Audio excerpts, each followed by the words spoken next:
Buenos días a todos y a todas. Well, good morning, everyone. First of all, could I say thank you very much. Thank you for being at this meeting, this multi-level, high-level dialogue of the Committee of the Regions on the just transition. I'd like to thank all of those who are going to speak in the course of our meeting, of our dialogue. And I would like to stress the importance which the Committee of the Regions attaches to the possibility of co-organising this meeting, this third Just Transition platform. We're able to organise it together with the kind cooperation of DG Regio. Now, a number of technical points first of all. If you follow the Interactio link on the platform for the event, you'll be able to receive interpretation in English, German, Polish, and Spanish. Now, unfortunately, we had originally said that we would be able to provide Romanian interpretation, but unfortunately that hasn't been possible. You should also take into account the fact that the live stream on YouTube is only in English. There's also been a last-minute change in the speakers. Mrs. Hetman was not able to come because of last-minute change in her agenda. Ms. Pavi will be replacing her. So could I begin by thanking the European Commission, and in particular Commissioner Ferreira, for including the European Committee of the Regions as one of the organisers of this session, the third Just Transition platform. The Committee of the Regions supports and believes strongly in the Just Transition mechanism, and we've achieved the possibility of many of the proposals from the Committee of the Regions opinion of the Mayor of Rijeka, Vojko Obersnel. Many of those were incorporated in the final agreement of the European Parliament and the Council. And I think the fact that the committee is being included in the organisation of this forum sends a very clear signal to all of the stakeholders and local and regional authorities in Europe, showing the importance of the involvement in this discussion and the possibility of being involved when it comes to actually approaching their policy in this area. Now, before we start our meeting, I'd like to explain to you why it is that I think that this just transition mechanism is such a fundamental tool, and why we need dialogues like this one, which are open, diverse, etc. Because it's important that we're able to hear opinions. The green transition, the energy transition are very important. The economic and social aspects of transformation towards renewable and non-polluting energies have a direct impact in some territories and regions of the European Union, especially those where coal and fossil fuels were used very intensively. So it's very important that all of the stakeholders in Europe are able to participate in this dialogue, listening carefully to all of the opinions and all of the input is the way of ensuring that the just transition is the way of translating the green transition, to make sure that it's fair and that it's inclusive. Transparency and inclusiveness are really fundamental. That's why this is so important for the implementation of the European Green Deal.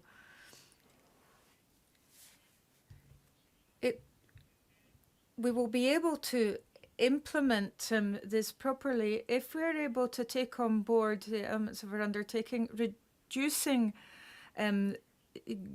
the greenhouse effect, but accompanying that with the necessary support for those areas which are having to convert to new sources of energy, and are facing economic difficulties as a result and problems with employment.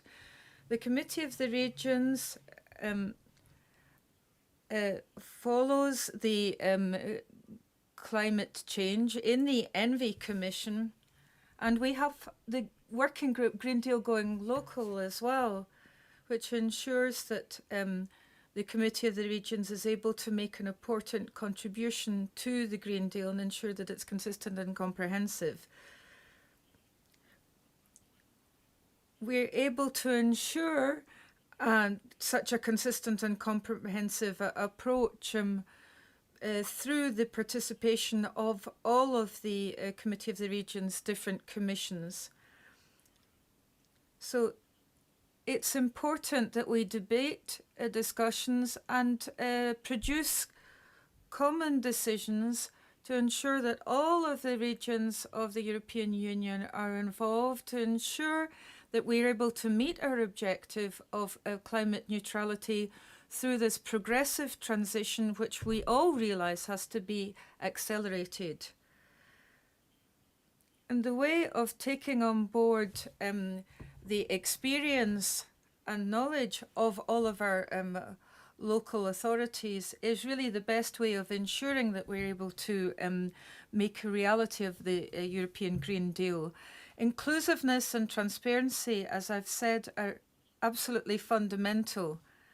And that's why it's important that we hear the voice of regional and local authorities.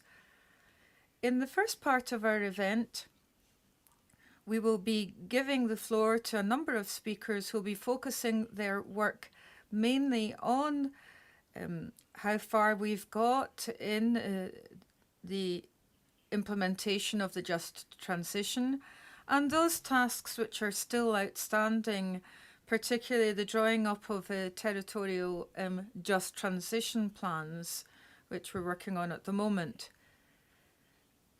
Each of the participants in the session will be giving us their input, telling us what has to be done, we think, and giving us the approach which regional and local authorities will be taking in the process of this just transition. So without further ado, I'd like to give the floor to the speakers.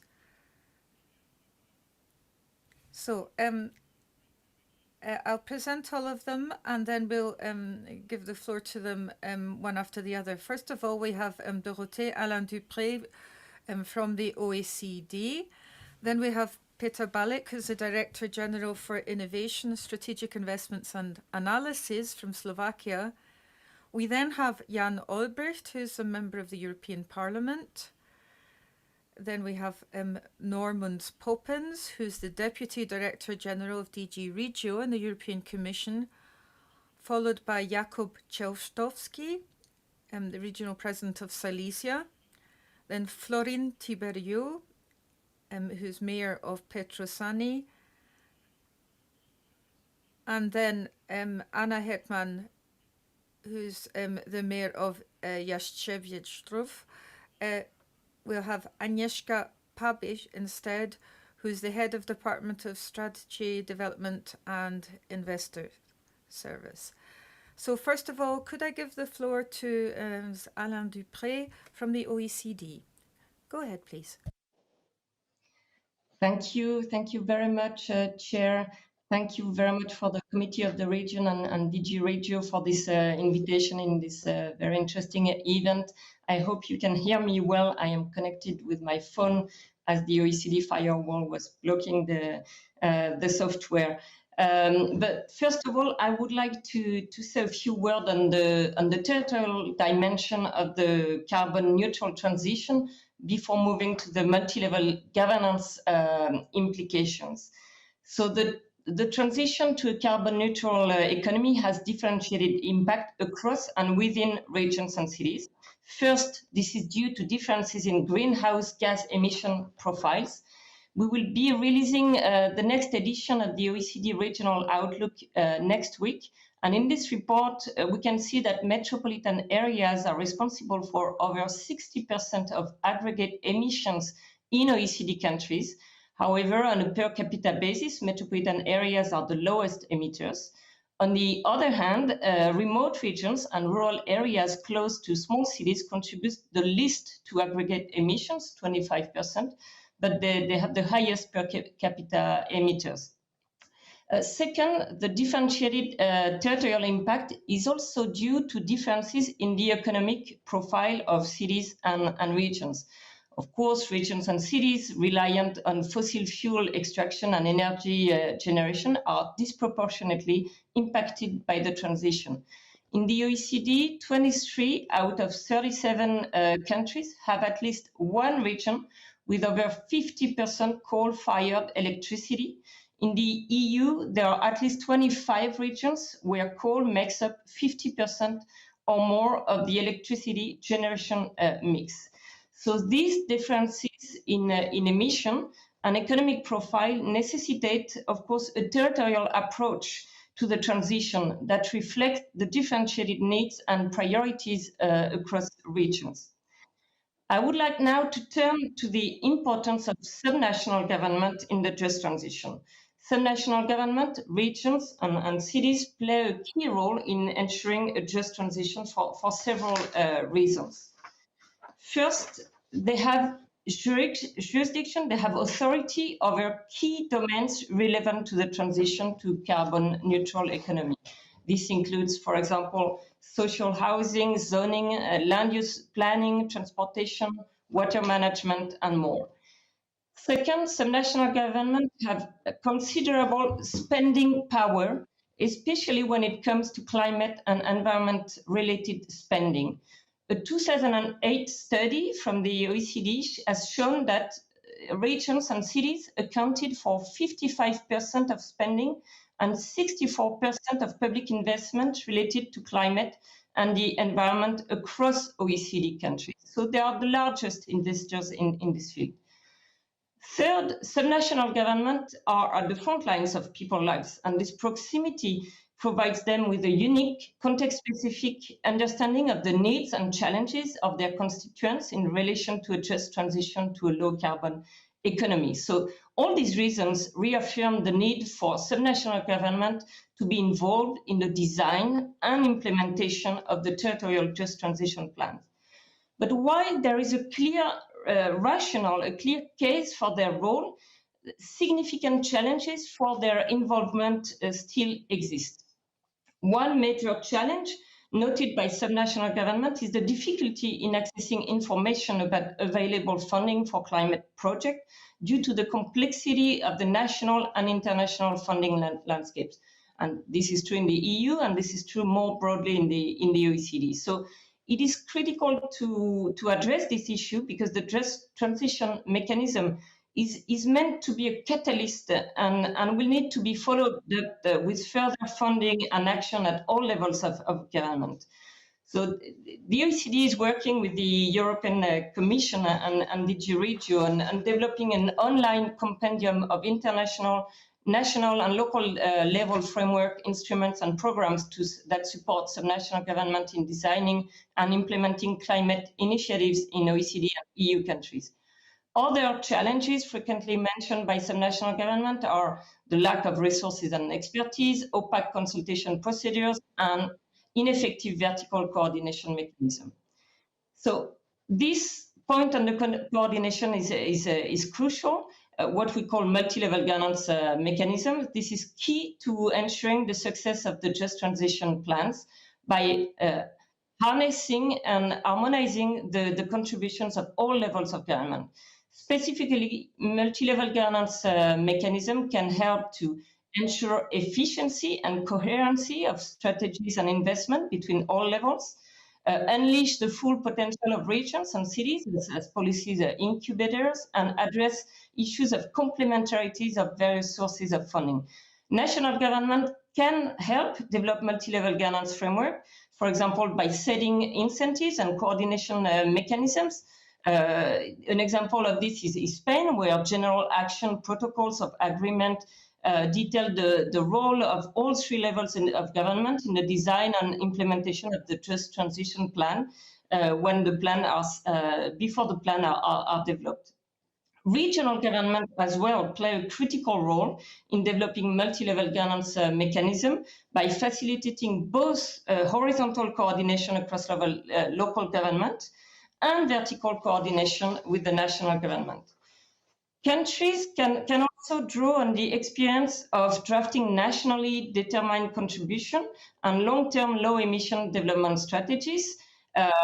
So to include subnational government in the design and implementation of the territorial just transition plans is very important that countries build upon this expertise, this experience that they have on drafting nationally determined contribution strategies. There are several examples of coordination mechanism in OECD countries that could be applied to the development of just transition plans.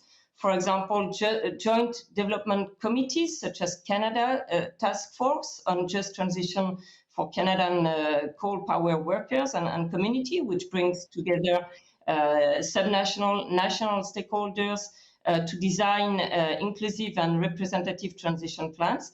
There are joint implementation committees in various countries. So there are quite a lot of examples that can be helpful also for EU countries. So to conclude, like many public policy, the outcomes and the success of the just transition mechanism will largely depend on the quality of the multi-level governance arrangements and the coordination across levels of government and the involvement of subnational government.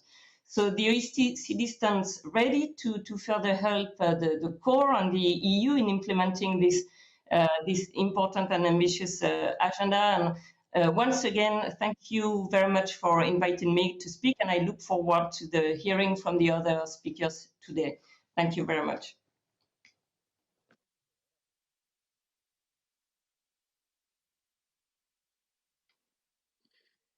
Muchas gracias, señor Alain.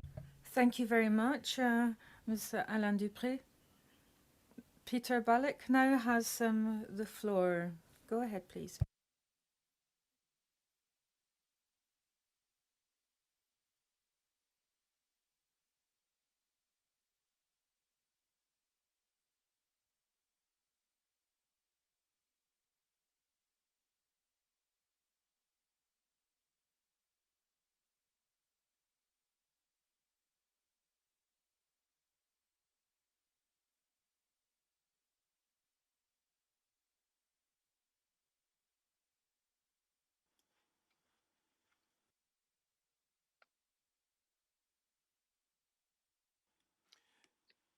Mr. Balik, you have to push the speak button. Your microphone is activated.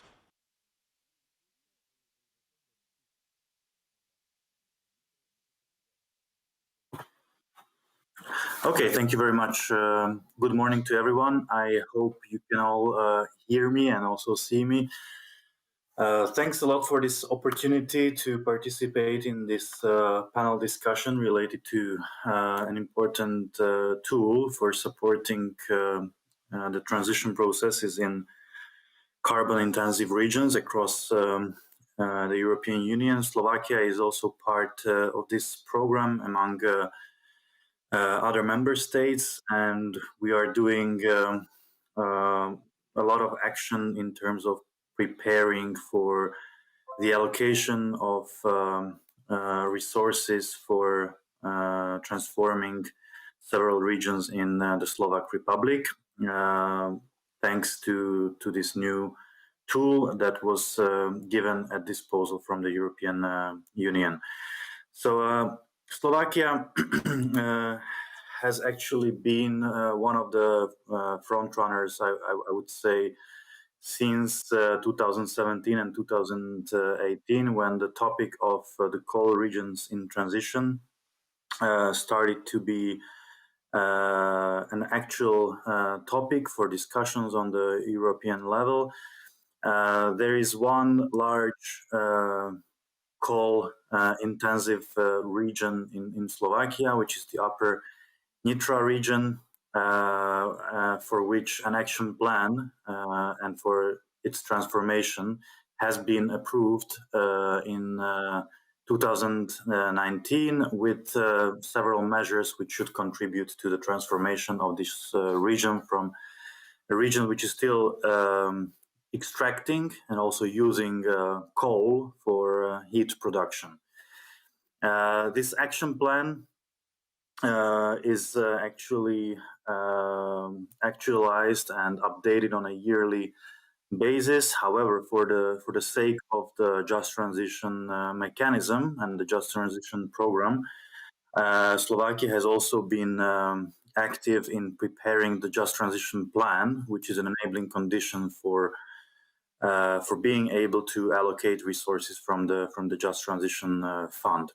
So on top of the action plan for the Upper Nitra region, which was approved in 2019, Slovakia is also preparing the just transition plan, which is due end of May this year, and which will also include other regions than just Upper Nitra, namely the Košice region in the east of Slovakia and the Banska Bystrica region in the middle of Slovakia. The difference between these three regions, which will be eligible for JTF support in Slovakia, is that Upper Nitra is a coal-intensive region. There is still active mine for brown coal,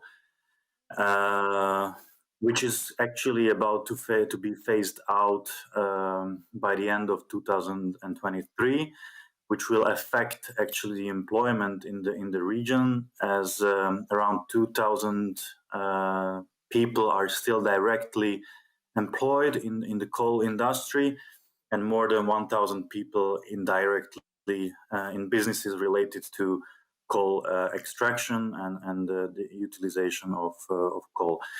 The other two regions in the east of Slovakia and in the middle of Slovakia, they do not have active coal mines. However, in the eastern part of Slovakia, there is a large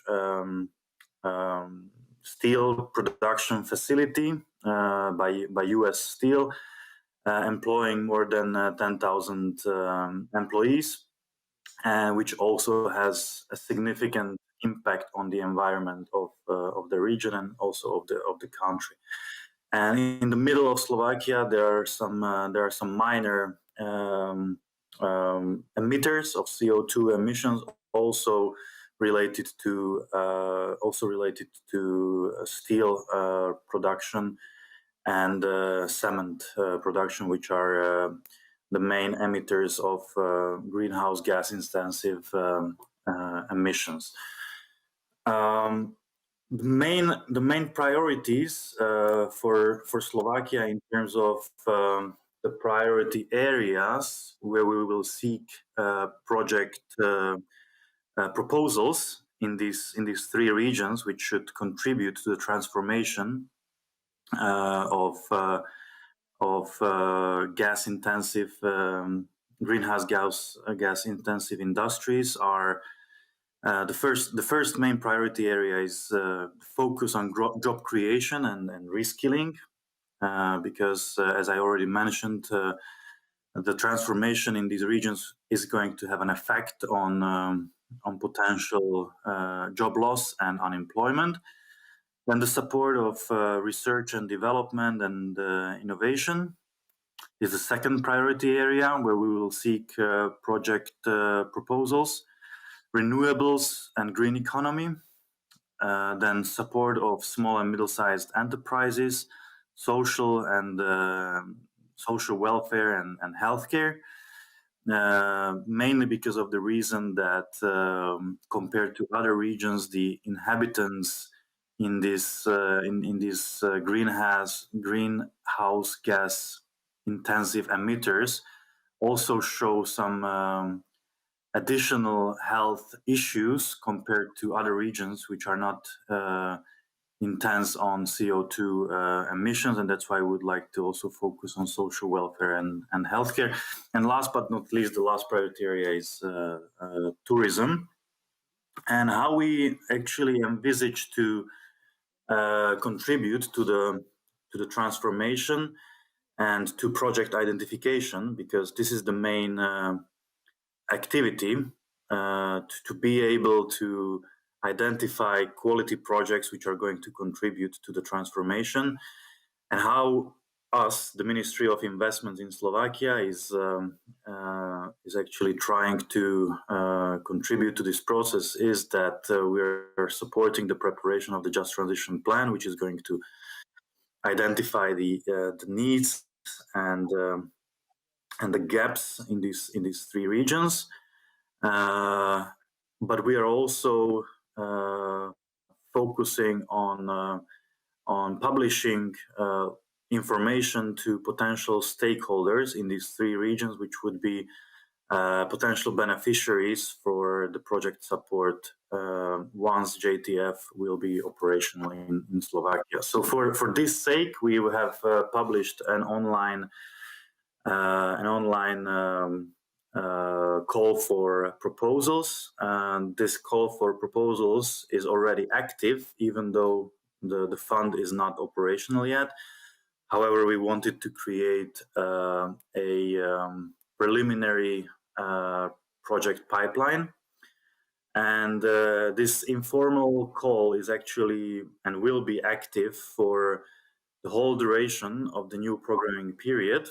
However, we have split it into phases, and the first phase of this online call for proposals will be finalized next week, and actually this week, end of April. By now, we have already received around 75 project proposals in the 6 priority areas that I already mentioned. Just to maybe for recap, to mention them again: job creation, R&D, renewables, support of SMEs, social and healthcare, and tourism. So we have received already 75 project proposals, and the goal will be in the course of May and June to evaluate these proposals. First, whether they are in line with the JTF regulations, so whether these project proposals are eligible in terms of JTF support. This is, of course, the main eligibility criteria.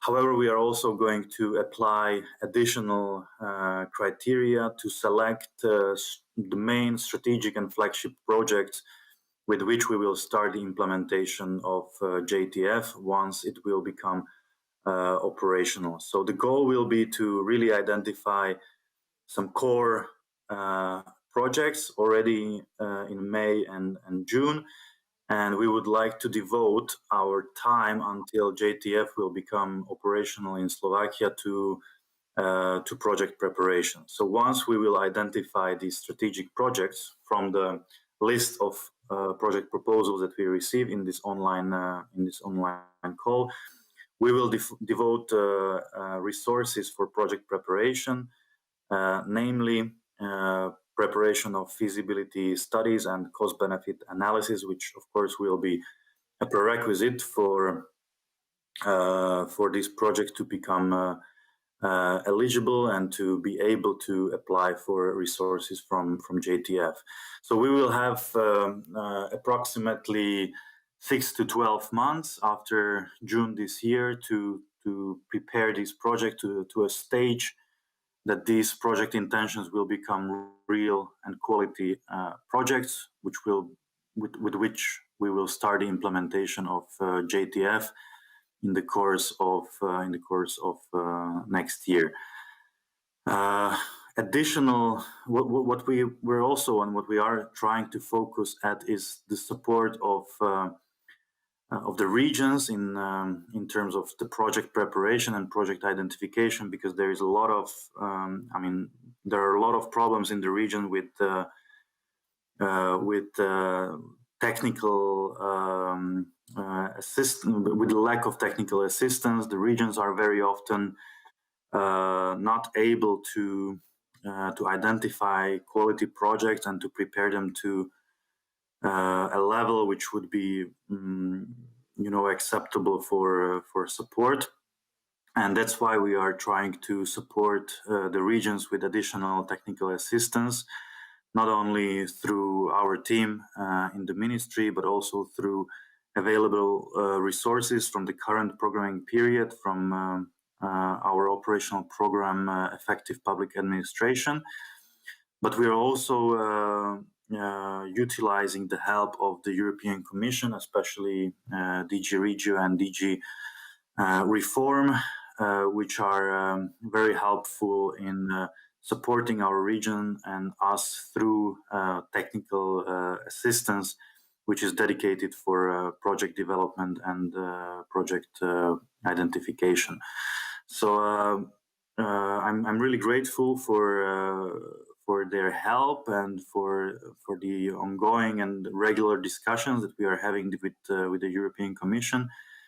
And I really hope that this model that we have chosen in Slovakia, through the preparation of the Just Transition Plan and through this online call for proposals and their evaluation, and then the support of project preparation, will be a successful model for implementing the Just Transition mechanism in Slovakia. And thank you for the opportunity to speak at this conference.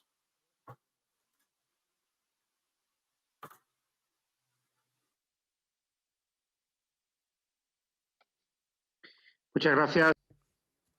Thank you very much, Mr. Balik. Now I give the floor to Jan Albrecht, MEP. Yes, thank you very much for the invitation. I know that I have the Polish translation, but let me speak in English because I will speak much more about our point of view as European parliamentarians. So, of course, I am a member of the parliament from Poland and from Silesia, which will be represented in this debate by several speakers. So probably my point of view is also dependent on the situation in my region, which is in fact based on the fossil fuels, on the coal. So if you allow me, I will just give you some remarks and reflection from the point of view of the member of European Parliament. I used to be, and I'm still the rapporteur for the MFF, Multi-Annual Financial Framework, on behalf of the Parliament, and I will be the rapporteur for the MFF next years. So my remarks are linked to the general debate concerning the European financial perspective and the budget. First, I think what is important when we speak about the just transition in general, we have to remember that it should be treated as a part of the much broader European strategy, which is the Green Deal, which is in fact not the method. The Green Deal is a strategy. This strategy is, of course, translated in several elements. And of course, we shouldn't forget that this strategy involves all the possible instruments. First, I mean, the budget, the European Multi-Annual Financial Framework, in which we have one part of Just Transition Fund. Secondly, there will be everything which is recovery fund, including the national recovery resilience plans, but also the second part of Just Transition Fund.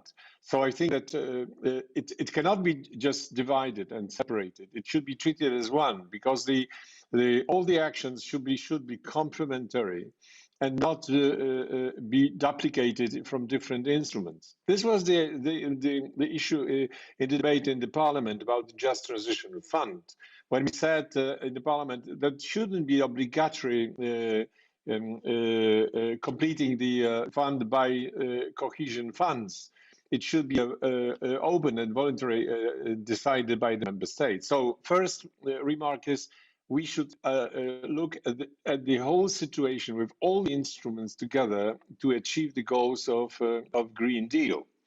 Secondly, when we speak about just transition in general, I think we have to remember, and for us politicians in the Parliament, it's important, the two words. I mean, it should be the transition to the new economy, transition to the new energy production. It means the transition concerning fossil fuels, but also the transition of the territories and the transition of regions, and even the transition of municipalities. This is everything which is transition. And the second element is important. It should be just. It should be not concrete, efficient, etc. No, it should be just, because the transition can be just, and it's not necessary. I mean, it's not always the case. We have also the transition which are not just. So I think that that's why the whole concept of just transition is, I think, linking to these two elements. It's not only about just about economy, it's about the just transition. So just transition requires several elements. It requires, first of all, reinforcing the regions which are the mainly dependent on the coal and the coal production and the using of the coal. So that's why Just Transition Fund. This is Just Transition Fund is going to the regions. It doesn't go to the enterprises. It's the problem of, as you know very well, the second and the third pillar. The second pillar, which is the InvestEU, which is a system of guarantees, which will go to private companies. And this is mainly for the energy production changes, which is important for the coal regions like mine. When we have a lot of mines, which will be closed sooner or later. But what about the energy production? Because this is not the same. Because we can close all the coal mines and still have the production which is based on coal, but imported from other regions or in other countries. So I think it should be treated as a whole. So the second pillar, the InvestEU for the private companies, and the third pillar for public investments. Why I'm repeating something which is quite clear for all of you? The question is, what is the Just Transition Fund about? Let's hope that we will have the whole Just Transition with the Recovery Fund. It's not yet decided because we don't have the old ratifications. But let's think that we have a whole Just Transition Fund, which unfortunately is reduced, because it's reduced by the prime ministers during the meeting during the European Council. So it's not a real extremely big amount of money. It should be concentrated. So it should be first concentrated on these regions who are really dependent on coal, not the regions who are dependent non-directly, because we will disperse the money to all the regions. So first, of course, and there is the ongoing debate, including my country, which regions should be beneficiaries of the Just Transition Fund. The regions where we have the coal production, and we will close the coal mines or reduce the production, or the regions where we have still the production of the coal and maybe one day it will be closed. So the first very important element, what is the real goal? I mean, which regions should be concentrated on? So I think this is the first element. Second element is what should be the main issues, and I think it was also said by the representative of Slovakia. I mean, let's remember, if it goes to the regions, it's mainly about people, mainly about jobs, mainly about helping the regions with the negative consequences of transition. So that's why it's so important to well define what is the just transition about. Of course, there is also for the research, but this is very, very focused. It's also for the contamination, for example, of territories. But you know very well, if you are from these regions, this is not enough money to reduce the consequences of the heavy industry and the coal production. This is not the money which is needed. I mean, to keep the consequence, to have the consequences of the coal production will take generations, and will require much more money than Just Transition Fund. So what it should be concentrated on, this is the second element. I think it should be concentrated on jobs. And of course, research, but helping the jobs and the change of energy production, renewables, if it's linked to the people's small and medium enterprises, etc. And the last element, what I wanted to say is, of course, the question of link. If the first pillar, Just Transition Fund, is mainly for the regions which are touched by the coal production, dependent on coal, what about the second and third pillar? I mean, if the regions are not on the list for the first, well, will they be beneficiaries for the second and third? I mean, the companies from these regions will be eligible to have money from the second and third if they are not from the regions which are dependent on coal. Maybe this is a lack of knowledge from my side, but I will be really interested with a very clear definition. I have the impression, and this is my last remark, that among us politicians, very often we create the image of the incredible big amount of money which will save regions and change the production. No, this is only one part of actions. We should use European budget, recovery fund, private money, guarantees from the budget, and the credits from the EIB. And this, because we know very well, this requires a really big effort, really a lot of money. Thank you.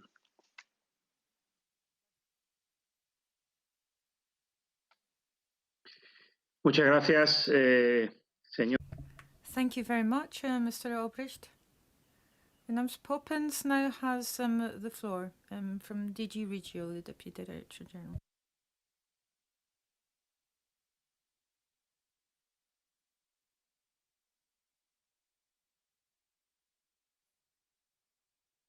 Good morning, everyone, and thank you, Mr. Chairman, for inviting me. It is a joint event by Regio and Committee of Regions. And we are very happy to work with the Committee of Regions under the framework of this Just Transition platform.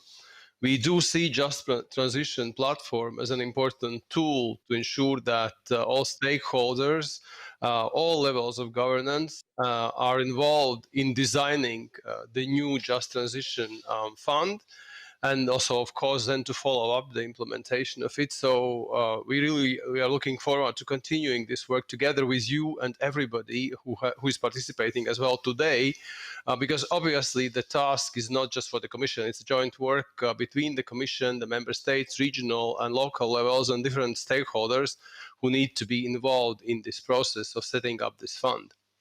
I would like really to thank Mr. Jan Albrecht for making my job much easier, because in our discussions with different counterparts, we see that there's a lot of misunderstandings and perceptions about the JTF being the fund to really huge fund who will fund everything related to Green Deal, and it's totally not the case. So thanks to Jan, I can spare this, because I fully agree on what you said. The Just Transition Fund is a very targeted fund. It should keep the narrative of making this transition, which we all have agreed we need to undergo under the goals of the European Green Deal, this green and digital transition. And the JTF really should be the fund to ensure that nobody, no citizen of the EU or no territory is left behind.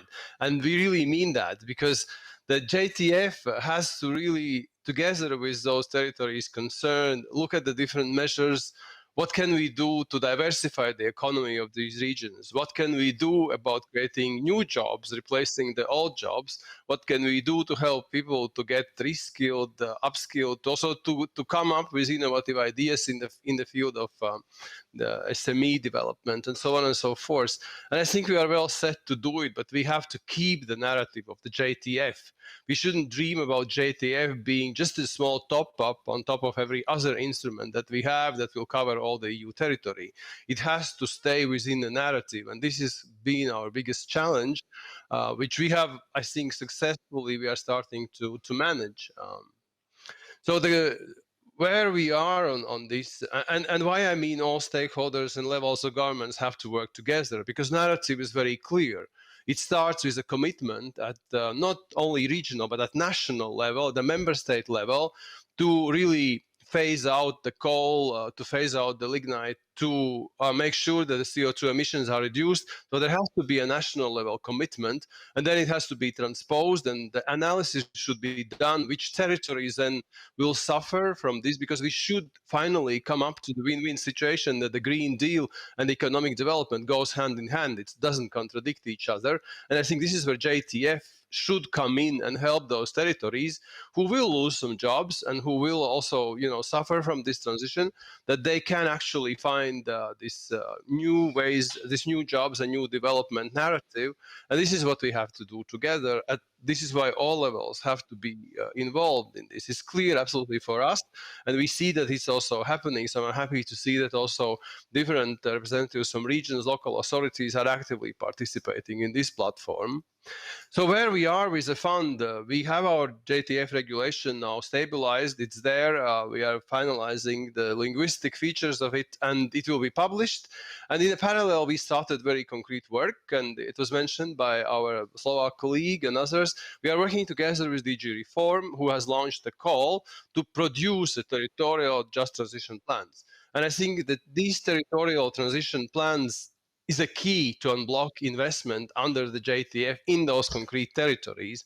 Of course, the Commission has done its analysis. You know very well that we have Annex D bis, which is a part of the European semester process, which we have given to everybody, where we told everybody what, in our analysis, which territories should be included and targeted by the JTF, and what it should be the target, either it's a coal or lignite mines that will be closing and having an impact on this territory. But there are two types of regions, ones that are suffering from this energy transition, pure energy transition, and the second ones are the ones which still have industrial sectors, which are heavily polluting, and they would like to keep those industries in those regions, but they need our help.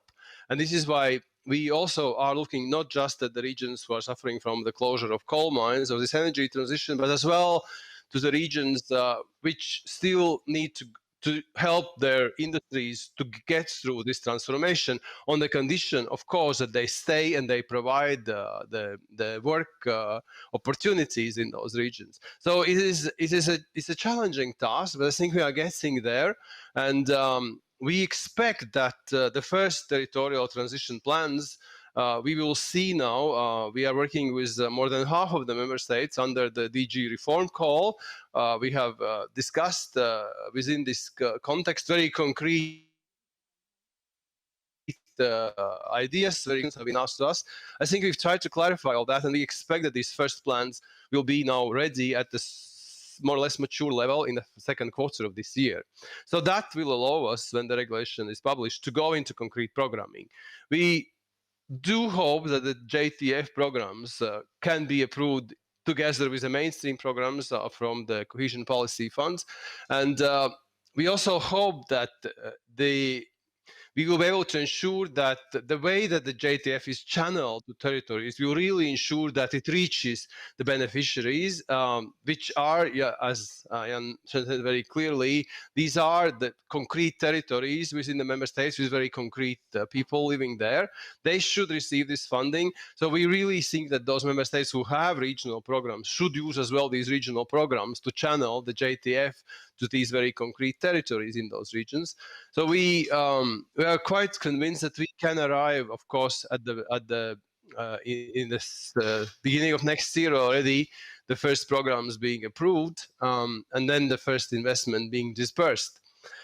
For that, as has been said, we are working with all of you, and we are ready to keep providing the technical assistance. We are working together with EIB, the Jaspers, which you all know very well, which helps to prepare concrete projects, because in the end, like our Slovak colleague said, it will be about concrete projects that will be funded under this fund. And we keep doing that with Jaspers, EIB, and other TA tools that we have. So this platform as well will give you the information if you need to have it about these tools. And so we are quite optimistic that this fund will start functioning and will be implemented together with our mainstream programs. But I really want to finish by saying that even if it's a special fund, it has to be seen in complementarity with other instruments. If you look at what we will fund under the Green Deal, under the cohesion policy, we have a policy objective 2 with a thematic concentration. So 30% of the funds have to go to these green objectives.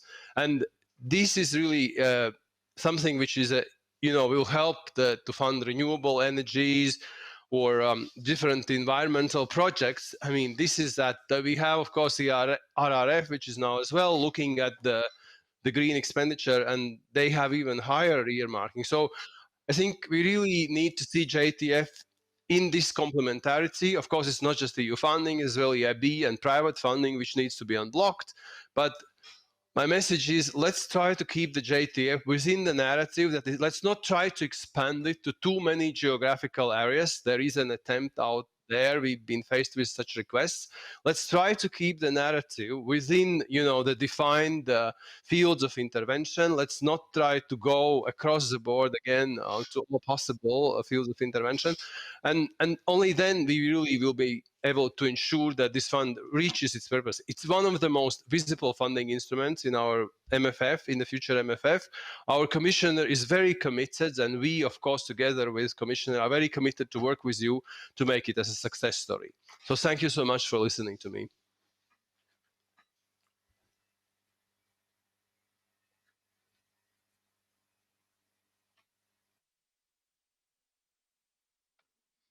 Gracias, señor Poppins. Thank you very much, Mr. Poppins. The floor now goes to Jakub Czełstowski, Regional President of Silesia.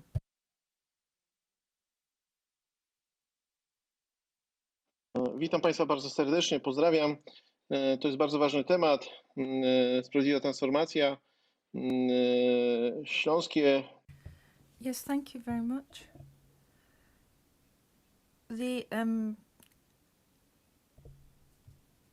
Potężne zmiany lada dzień. Region of Silesia has a lot of coal mines still working, but things are changing. There will be a contract signed soon between the unions, the trade unions, and the government.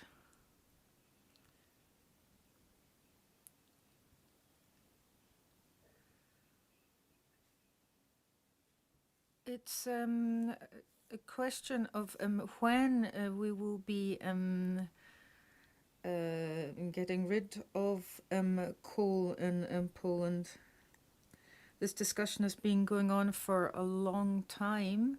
We've been preparing for change, and mining is still very important in our area. But we have adopted a green strategy for the year 2030, and we welcome all of the changes which have been introduced at EU level. We, for example, support the European Green Deal. I work together with local authorities and various stakeholders, and we in the government are trying to establish a platform for good projects so that the transition, which has actually been ongoing for the last 30 years, can be carried out in as a manner which is as least painful as possible for our citizens. 20 years ago, a number of towns and cities were not able to do this, and they're now carrying the burden of an unsuccessful transition. So we're now working on a structural plan, working together with the Climate Ministry, and we'll also be discussing with other businesses working in the mining area. This is very important for the whole generation, and we really need close cooperation between business and citizens, local authorities, the government.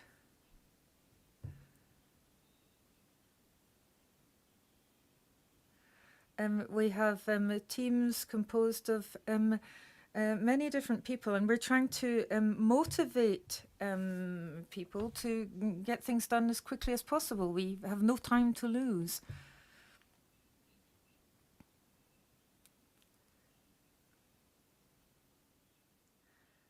The situation with regard to the environment is constantly changing, and we want to be able to accompany the transition with the funds that are given to us. But it's very important to work in partnership. We have partners from civil society, and we discuss with them. There are some very good examples of how it's possible to move away from coal. Katowice is a very good example. There are a number of mines there and factories which produced a lot of CO2 emissions, and now there are none. There's a very intensive business life there, which works closely together with the academic world, and we have some other very good examples as well. We work together with the cities and towns, but we think that we should be giving more money to the transition. In Poland, in Silesia, we have been experiencing this transition for the last 30 years. And we had no influence on it under communism. 40 or 50 years ago, investments were made, and now we have to address the consequences of those. But we are very ambitious in how we're approaching this. We're also using the experience of our colleagues from North Rhine-Westphalia in Germany, from Asturias, Hauts-de-France. This is very important. And there are other things as well. The experts from the European Commission are very important, providing us a lot of support. Now, if it weren't for the pandemic, we would have had fewer problems. We've been very seriously affected. We're looking forward to receiving vaccinations.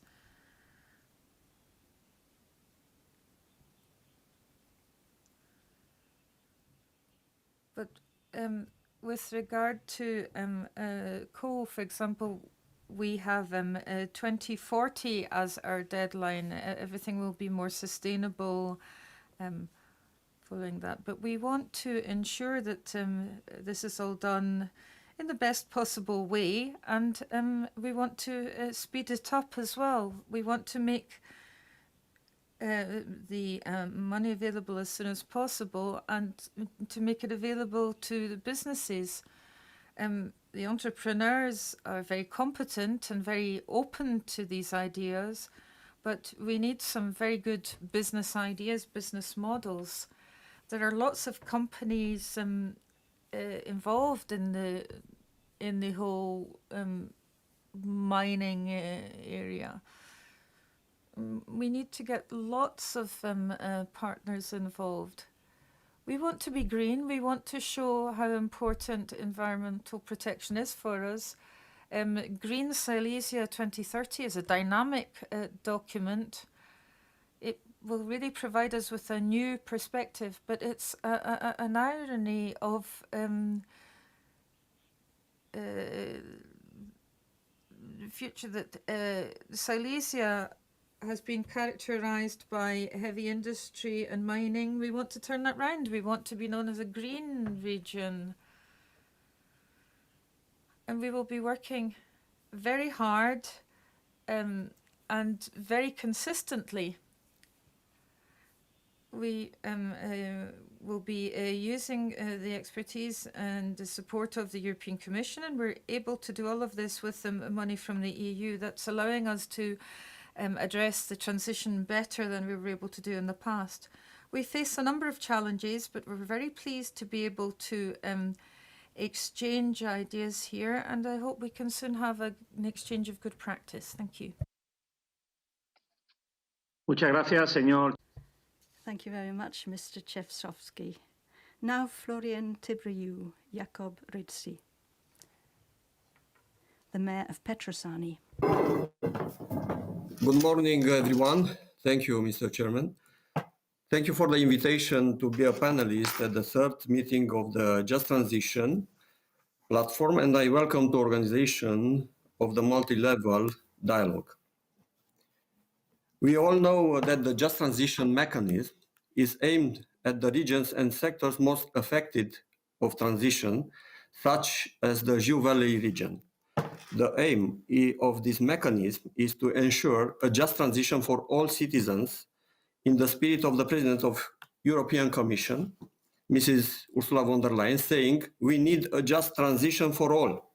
I believe that what is good for our planet must be good for our people, our regions, and our economy. We will ensure a just transition for all. We will support the people in regions most affected through a new just transition fund. This is the European way. We are ambitious and we leave nobody behind. In my opinion, the transition to climate neutral economy must be fair in all respects. The use of funds will focus on the human being and family, which means a fair social and economic reconversion of these regions, thus creating the premise of a decent and prosperous living with a clean and healthy environment for our children, for future generations. In Romania, there are 6 counties that have been selected by the European Commission to benefit from funds within the Just Transition Fund, namely Hunedoara, Gorj, Dolj, Galați, and Mureș. The peculiarity of Hunedoara County consists in the predominance of the mono-industrial economic sectors in the economy of the county, the mining and energy sectors. The mining restructuring in Jiu Valley, the restarting of iron and steel activity have determined the Hunedoara County be permanently in the first position in terms of unemployment rate of the national level, triggering at the same time the migration of the population towards other areas in the country or abroad. The National Institute of Statistics, Tempo, data for the period 1997-2020 show a population decrease of 19% in Hunedoara County during 1997 and 2020, respectively, a decrease of 29% in Jiu Valley in the same period. At the same time, I can say that at present, important steps have been taken in the process of economic development of the region in Hunedoara County, and I'm referring to Jiu Valley especially, which benefits from both the structural reform support program for Jiu Valley strategy. Within the process of elaboration of the territorial just transition plans, the working group at county level was set up, made up of 45 members, local and county authorities, representative of school and university environment, representative of the civil society, and the first sections of territorial just transition plans were also elaborated. The Ministry of European Projects and Investments is the central authority which coordinates the territorial just transition plans development process in Romania, and the consultancy is provided by a consortium. The coordinators of the working groups at county level are the county councils, and I would like to emphasize here small deficiencies in the development of this process at Hunedoara County. It is about how to involve the members at the working group at the local level who are required to bring their contributions to documents elaborated and sent by email, sometimes without leaving enough time for the members to make us any suggestions. At the same time, for the form in which the document reaches the ministry is not known, and there is no way to verify whatever the members' input has been integrated into the project or not.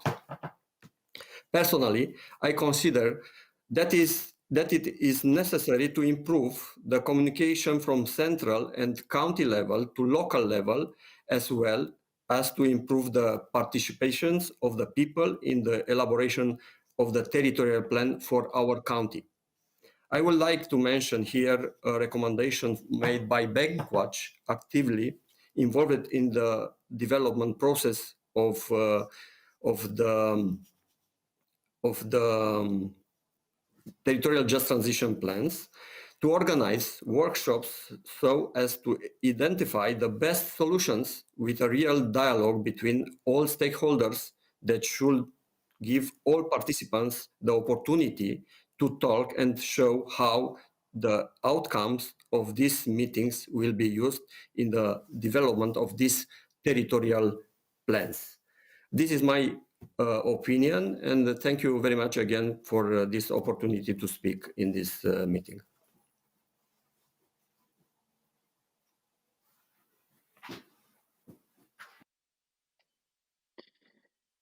Muchas gracias. Thank you very much. And the last speaker in the first round is Agnieszka Pavic from the Strategy Development and Investment Service.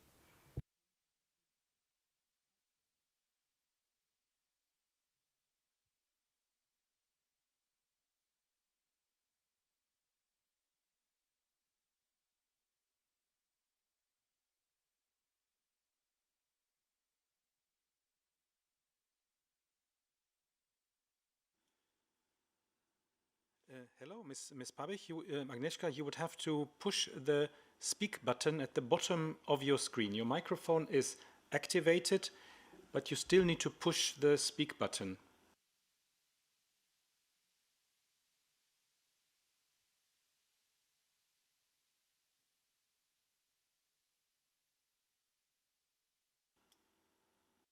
Czy mnie słychać? Perfect. Yes, please continue. Please press again and speak.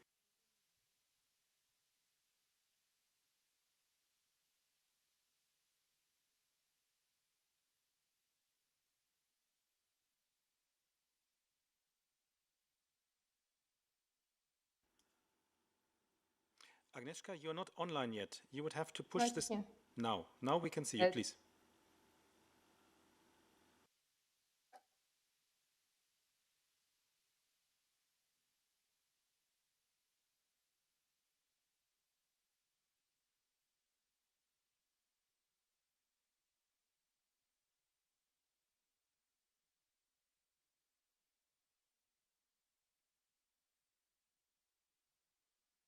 Czy teraz mnie słychać? Can you hear me now?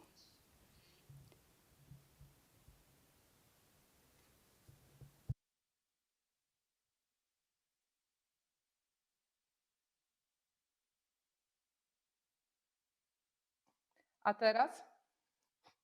Nie wiem, kiedy staram się wcisnąć guzik. Sí, okay. Jest OK. Jest OK?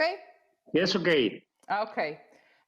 Przepraszam, mam tutaj pewne zakłócenia. Przepraszam. I apologize. There are technical problems here. I'm Agnieszka Pavic, and I represent the mayor. Our region produces coal. It's a strategic resource in the EU, and together with the mayor, we have already been working on the transition for quite a while. I belong to the team referred to earlier. We work with the Western region, the WWF, and other organizations. And we're very pleased that some of our proposals have been taken on board. After the preliminary presentation of the plan, we sent in our preliminary proposals. And we are pleased that these ideas are being taken on board. even where for some years coal has no longer been mined, because we really do feel the impact of the past in structural terms. Damage caused by mining, industrial areas which need to be reclaimed, major tasks.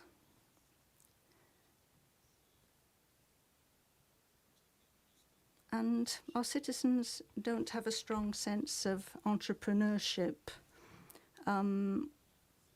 Working as a miner is still considered a steady job, a safe job. We have quite a lot of pensioners who are relatively young men who left mining and started drawing a pension.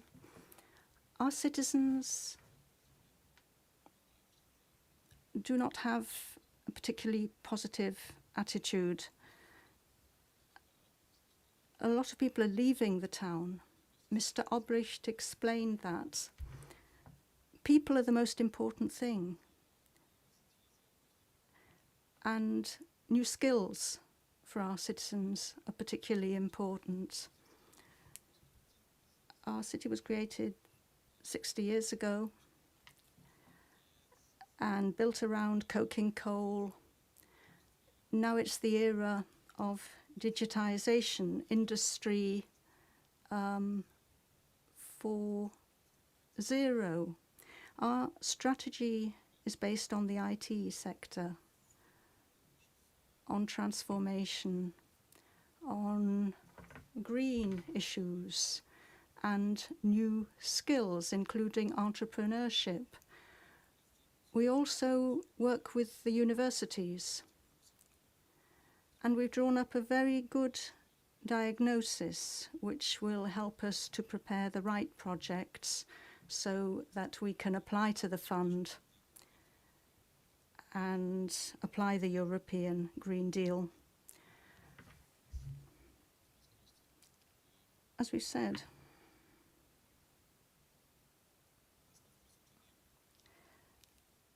our biggest problem has to do with entrepreneurship.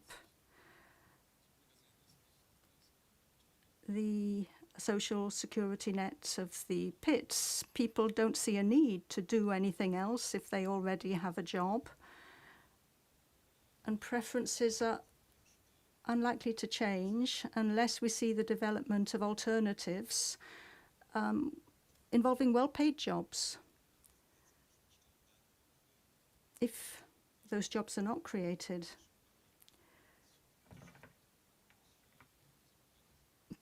people will find it difficult to see a future. We need to act consistently to develop skills that are for the moment not present. We may struggle to find investors if the workforce doesn't have the right skills. And there will not be competitive employers either. I mean, able to compete with the pits. Another problem is population change, demographic change, the exodus from the area. If people want to work elsewhere, not for the LRAs and not for the mines, they're practically obliged to leave the city. We don't have universities, we don't have other employers. Recently we carried out an analysis of the labour market. I arrived in Silesia a few years ago, and if you're not working in the mines or the authorities, and you are high skilled, it's very hard for you to find a job, and that's what forces people out. On the subject of the plan, we sent our comments to the Marshal's office, and the delegation for the South Region West.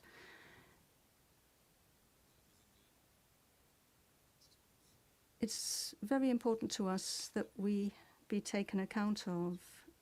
And you have to realize that in our case, this is a double transition. We know about the situation in the Czech Republic. There are 5,000 people who live in our area and work in the Czech Republic, and the pits are going to close there, and they'll soon be losing their jobs too. And we'll have to think about them.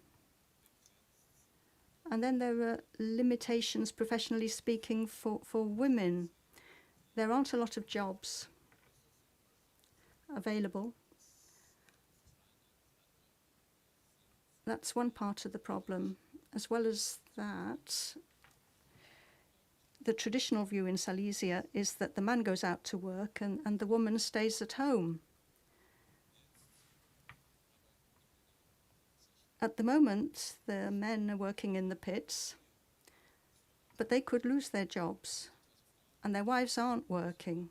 So we need to give support to women too, and help them to get a foothold on the labour market. In future versions of the transition plan, governance mechanisms need to be provided. LRA, social partners, NGOs, and other stakeholders must be considered. As I've already said, we've set our priority. Now we need to use all our resources, including legal resources, so that we can create alternative companies, alternatives to mining. And we need to do that now, so that people know that there are decent jobs elsewhere and it doesn't have to be the pit. So that people can see that you can have a good job somewhere else and earn good money. One more thing.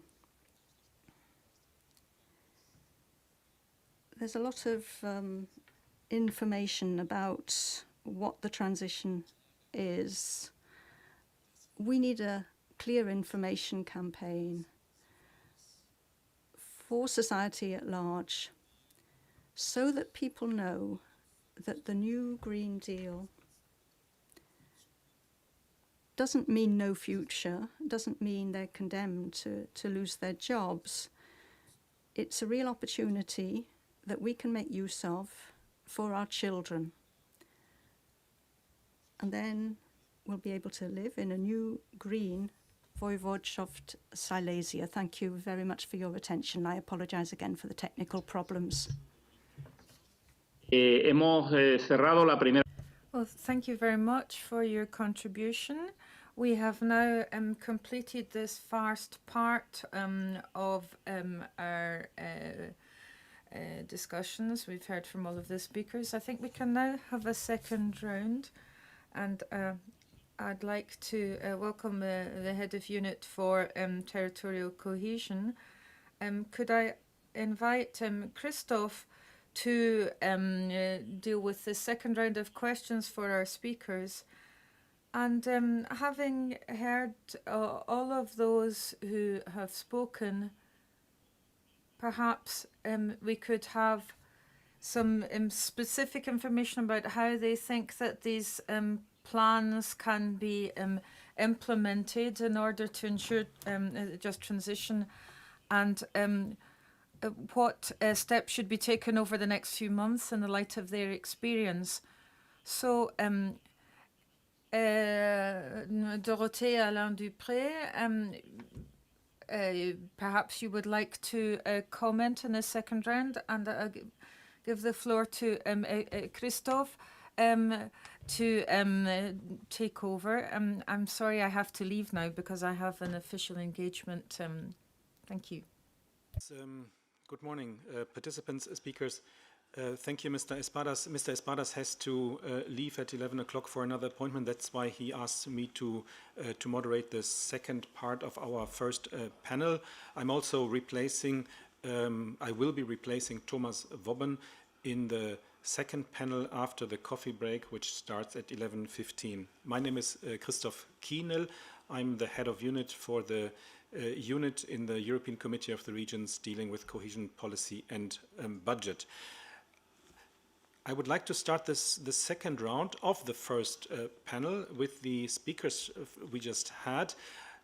Maybe for everyone, for information, we are working on two different platforms.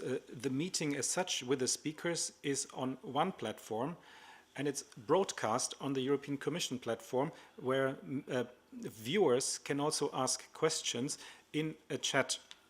We invite the speakers of this session to also check the chat outside our platform here, so they can see what the external viewers, participants would like to know from you. We will also try to make the link between the questions we see in the external chat with the with you speakers of this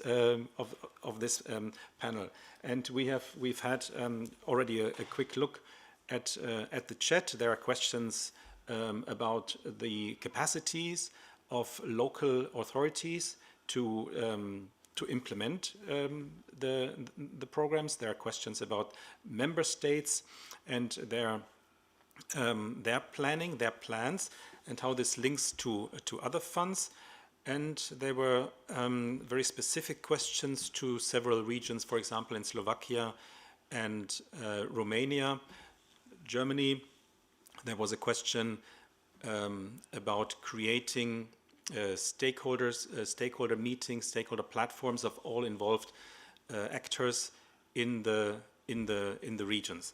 So I would now like to come back to the speakers of the first round, and wanted to ask if you have any immediate reactions to what the other speakers have said.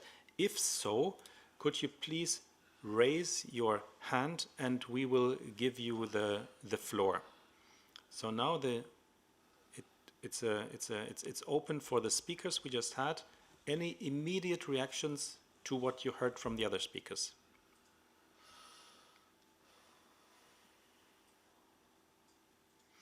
Mr. Olbricht, please.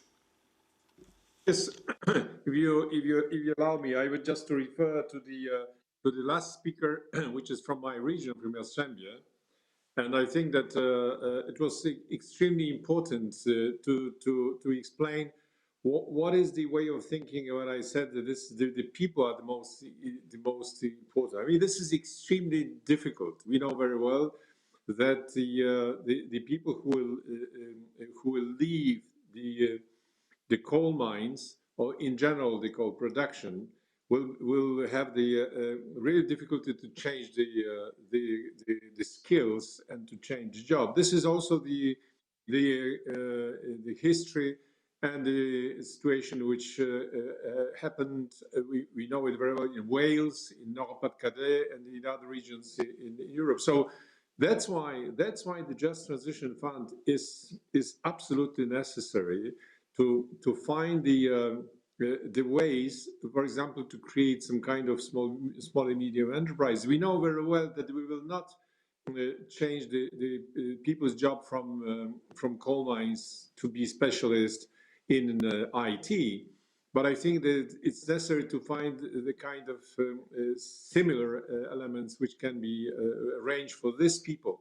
So that's why if I say the people are the most important, it means that it's not that the people should fit to the jobs, but I think that the jobs will fit to the people in these very regions. And then one thing more, I absolutely agree that one of the most difficult elements is find to help jobs or the other activities for women, because this is about the tradition in the miners' families, and I think this is the problem of women in these regions is becoming much more important than in other regions. So absolutely, I would like to react immediately and saying that thank you for the last speaker from Jastrzębie for giving some more details and to show the real picture. When we speak about the just transition of regions, this just transition of everything, jobs, family life, etc., it's not something which is easy, and it's not just about money. Thank you. Thank you, Mr. Olbricht. I see no other speaker who would like to take the floor immediately. Nevertheless, I would like to refer to a very specific question from the chat that is quite popular, and it goes to Mr. Poppens from DG Regio. So please prepare for the following question. It concerns the activities of member states currently ongoing. The question is: territorially just transition plans are needed to access the 3 pillars of the just transition mechanism. May we ask how this process is going? Have member states already presented drafts? Now the question, is the process paralyzed because of the recovery plans? How is how the synergies between the just transition plans and the recovery plans being organized? This is a very popular question. Mr. Poppens, for you have the floor, please. Thank you for the question. I will put on my camera back. Yep. It is a very important work stream we are progressing with, and know that the production of the territorial just transition plans is not frozen. I mentioned in my speech that we had launched together with DG Reform already a call for an assistance to those member states and regions who need that, and we are working with 17 of them under this call, even more maybe now, more than 20, but 17 are already in the second phase of its production. We hope that in the second quarter of this year, we will already see very mature drafts of these territorial just transition plans. It's true that some of them will go beyond the geographical coverage that we have proposed for the JTF, but we are not cut in stone. We are flexible, and we will be looking at different argumentation provided by member states, regions, and by these territorial just transition plans, why additional territories need to be included in the JTF. But as I said, we certainly will not extend JTF a priori to the whole territory of a member state. That is out of the question. There has to be a much more detailed argumentation for that, and we are working on that. And similarly on the thematic coverage, if there is a proposal to include new thematic measures under the JTF, we will be looking at them very carefully to keep the narrative of the JTF. Now, the second thing is, of course, complementarity, which is very important. And as I said, of course, for our funds, we will be looking at the complementarity so that the measures, investment that should primarily support energy transition and renewables, energy efficiency, environmental projects, they should be funded from ERDF and Cohesion Fund. This is not the JTF purpose to do it. There we have our own intervention logic. We have defined our priorities. We are working with the managing authorities to put that in place. And this is why we are looking at JTF, obviously, as a complementary funding for the territories which are specifically which will be impacted by this transition. And this being said already, and to ensure that it's not extremely simple, but it's not complicated as well. We simply need to look at and differentiate between the types of investment, and JTF should give simply more money to upskilling, reskilling, economic diversification. So new ideas, all that should be eligible. But as I said, we can also help existing industries under the JTF more than we can do it under the ERDF. Particularly, I'm talking as well about the large industries, which could be helped by JTF. And then, of course, we need to see with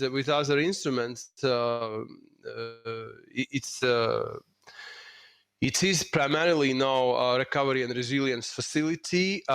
It's true that in many member states and as well as regions, because they should be involved as well in the production of recovery and resilience plans, which are at the member state level, of course. That needs to be seen because we are involved in that process as well. We have agreed internally, obviously, with the task force that we will look at this and we will see how we can avoid the duplication, the double funding. But we also equally realize that the RRPs and the funding from RRF is a priority this year.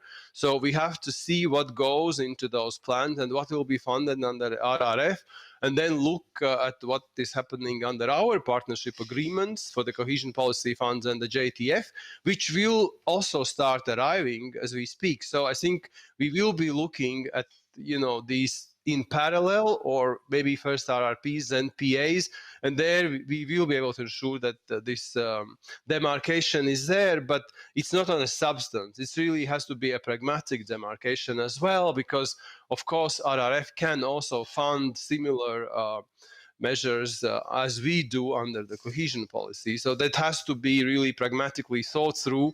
And this is why we also encourage member states, and many of them have used our management and control systems, our managing authorities. So I think they are well placed to make sure that this complementarity really takes place.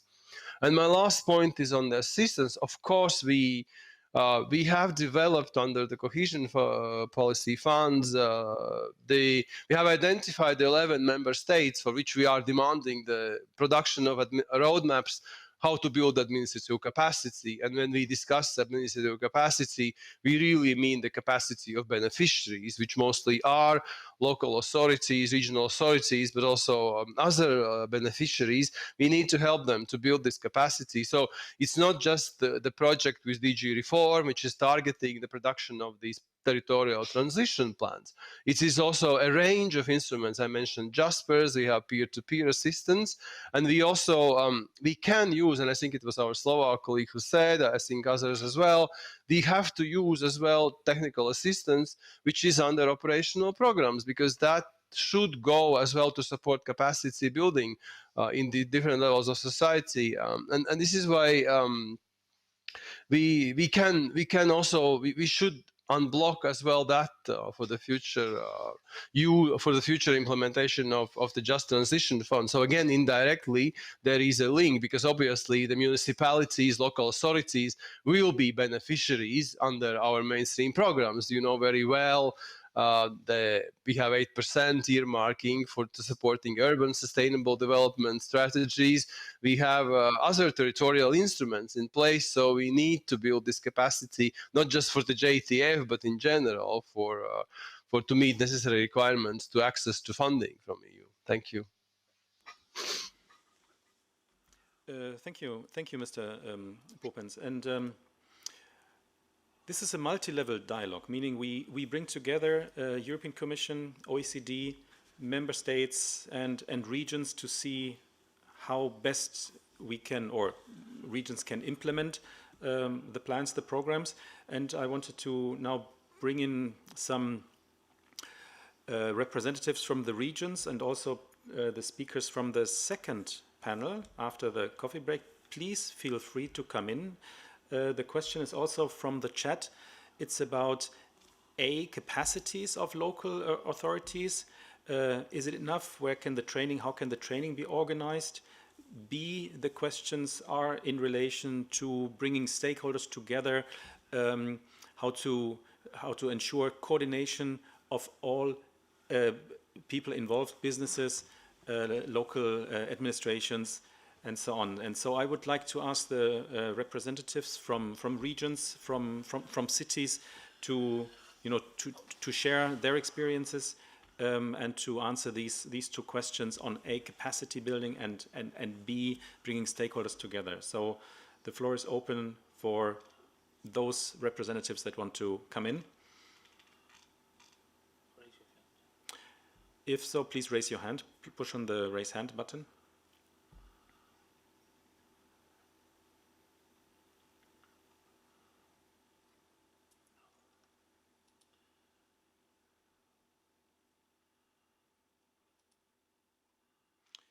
Okay, I see Dr. Dr. Freitag, please, you have the floor, Mr. Freitag. Ja, vielen Dank. Yes, thank you very much, Chair, ladies and gentlemen.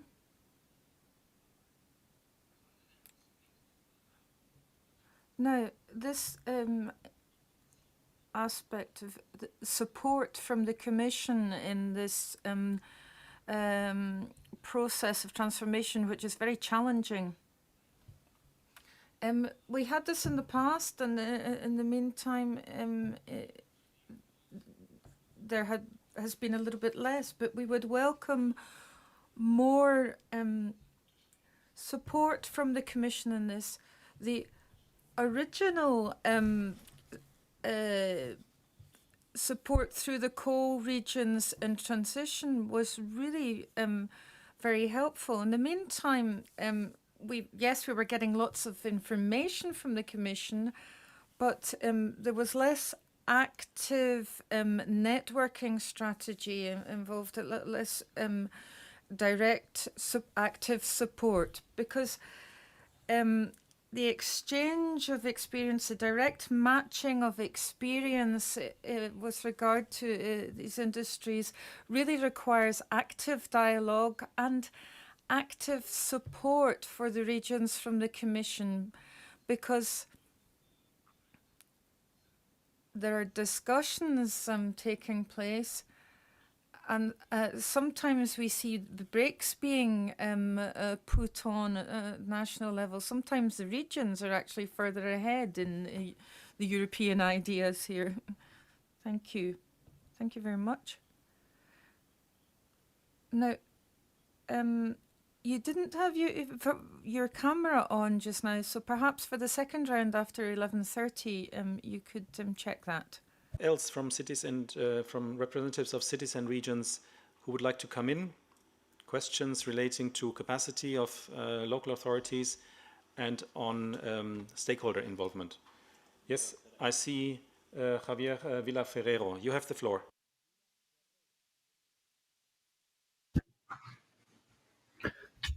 Good morning. Buenos días. Yes, good morning. Can you? Okay, thank you very much. Now, I will be speaking more in the second panel, but we were asking whether the local and regional capacities are sufficient for this, but to answer that question, they're not. For the pandemic, for example, we need more in the regional level and our authorities. We've got an extra challenge. A lot of resources have had to go into fighting the pandemic, and then we have these regions in transition as well have the additional challenges. So technical assistance through the operative programs are helpful through DG Reform and the platform, but we'd like to have more there. Now, as to the second question relating to the stakeholders, yes, this is absolutely fundamental. Working parties, public consultations, calls for interest in order to establish what territories have as a basis, what is their potential.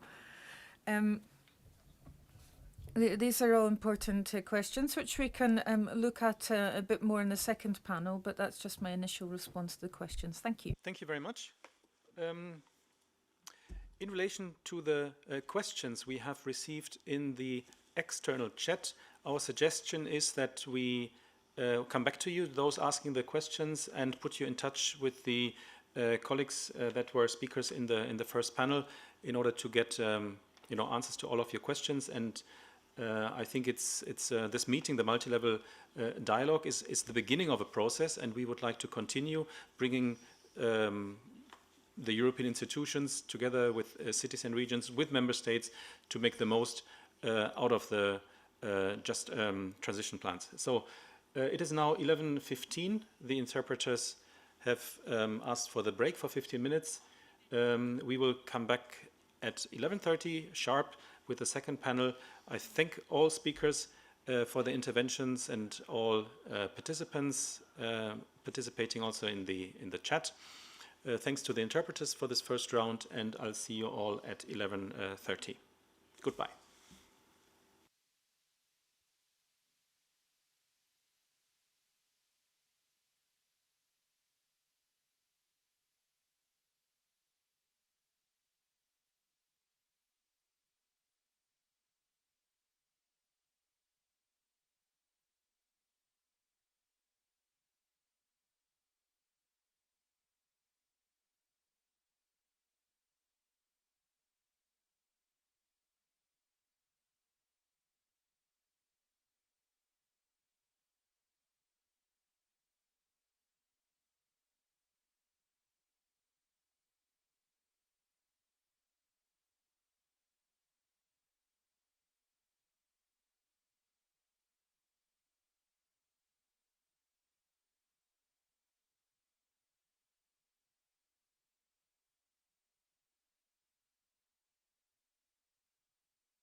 Dimo? Oh, oops. It's me. Hi. Yeah, Dimo, do not touch web conference. We lost you. Okay, let's try. But how do you present it? Okay, you open your presentation. Yes. You open it in full screen. Yes. Then you do present. You click on the button just near the device settings on the top middle left. Just near the audio channel selector, there is present button. I did that. Wait. Oh, but you have to be allowed to speak first, maybe. Okay, here it is. No. Window. Voila. It's good. Perfect. And if you pin it, it will stay. Pin it how? You click on your name.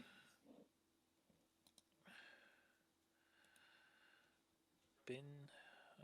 Yeah. Pin slot 1. Perfect. Voila. Okay. But am I visible? Because Yeah, you are visible. No, you didn't pin it. Now you pin it, and now you can. It will be no. The problem is wait. it's not me presenting. It's another person. Yeah, I understood. Let me do something. Maybe I will lose you, but let me try. Okay. Sorry. Maybe if you shut down.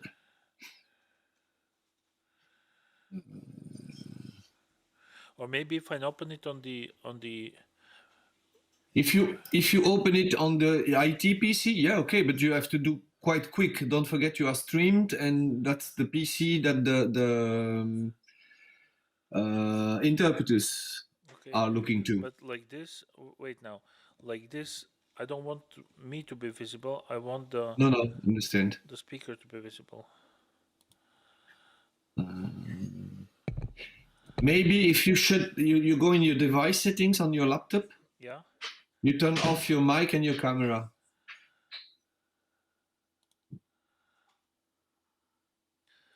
Mic. And the camera. But now I'm speaking through the room. Wait. No, that's normal. Then we can have a dialogue for the moment. All right. But I see that you are pinned, and I see your name. Stoyanov Dimo presentation. All right. Yes. Or maybe you can change your name by presentation only. No. I want. Now your camera. Now your camera is open. No, the problem maybe turn it off. The problem is I want to present for someone else from the room. Do I need I it? understood. Or we do it from the ITPC, then it's better, huh? No, we can do like that, but let me.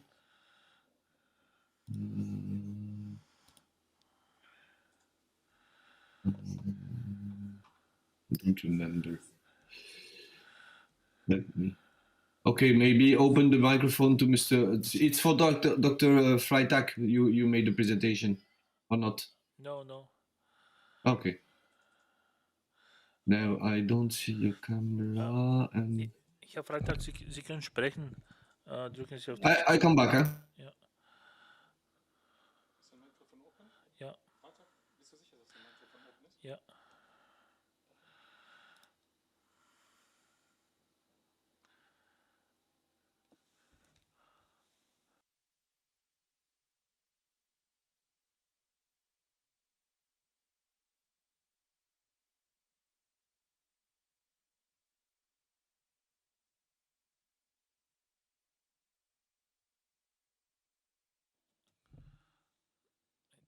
Herr Freitag, Sie können testen jetzt.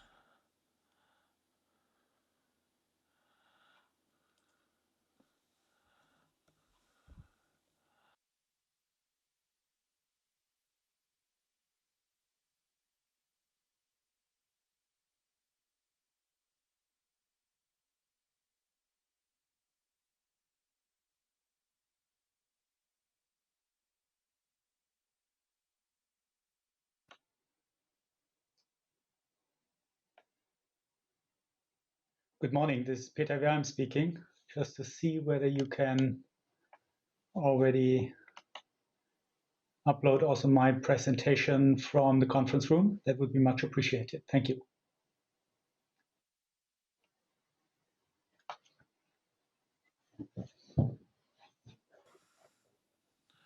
Yeah, Peter, Timo speaking. We are trying to do it, but can you maybe try to upload it yourself? It's very easy, actually. Okay. Because for me, it would be more difficult. I will guide you through the process. Now, you need to open your presentation in full screen mode at your computer. I've done that.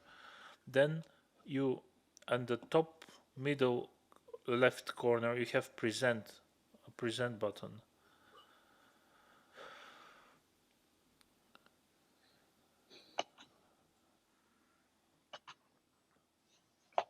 So when you push it, you'll be able to present any application you want. It just needs to be in full screen modus.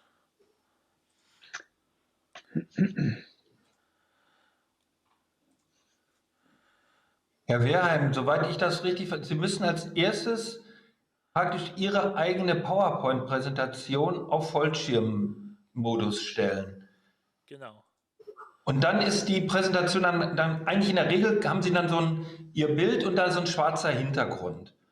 Und wenn das ist, dann können Sie, dann switchen Sie rüber und gehen auf Presentation hier auf dem Kommissionstableau.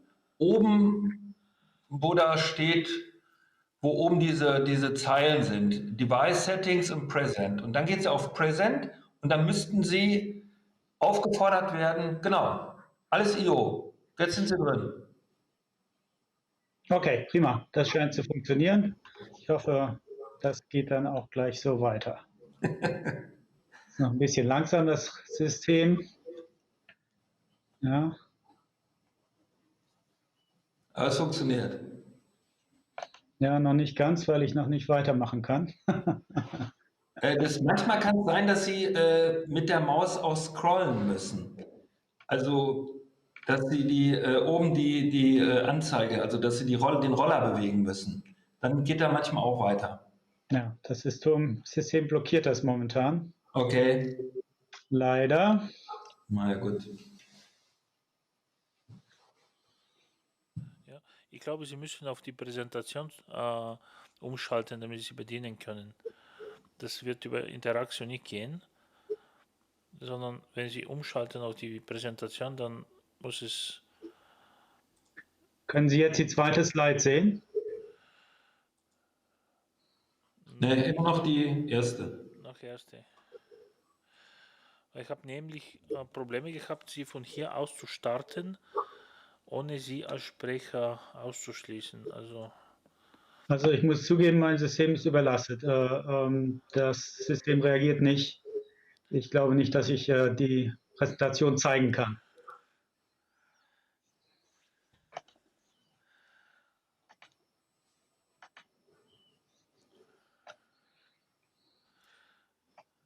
Dann schlage ich vor, dass wir uns darauf einstellen, die Präsentation nicht zeigen zu können. Es sei denn, es passiert in den nächsten 2 Minuten, 3 Minuten noch ein Wunder. Wir arbeiten auch nochmal dran, ja, und sagen dann Bescheid. Ansonsten werden wir die Präsentation dann uploaden auf die Seite und den Teilnehmern auch zur Verfügung stellen. Jawohl. I intervene again. What is the problem? You cannot switch from the... Scroll down. I can, the PowerPoint presentation is stopping on the first slide, but I cannot show the second slide. Maybe you have to go on your PC, going on the presentation, and then you can use your arrows. If you have, you don't have to be on interaction anymore. And there it slide now. It's the green slide. A circular. Now it yeah, it works. It works. It works. Okay, very good. Thank you. Then I can. I'm ready to start. Prima, dann haben wir es. That's perfect. Fangen wir jetzt in gleich einer Minute an. Oder zwei. Okay, that was the presentation you want to present, Dimo? Yes. That's good then. Yes. The trick, I take some information. The trick is to open your microphone and close it, and then your presentation will stay and not you. It's tricky, sorry. But now it's good. Okay, I disappear, bye-bye.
Dear participants, dear speakers, welcome back to the second session of the multi-level dialogue organized by the European Committee of the Regions here within the joint transition platform meetings.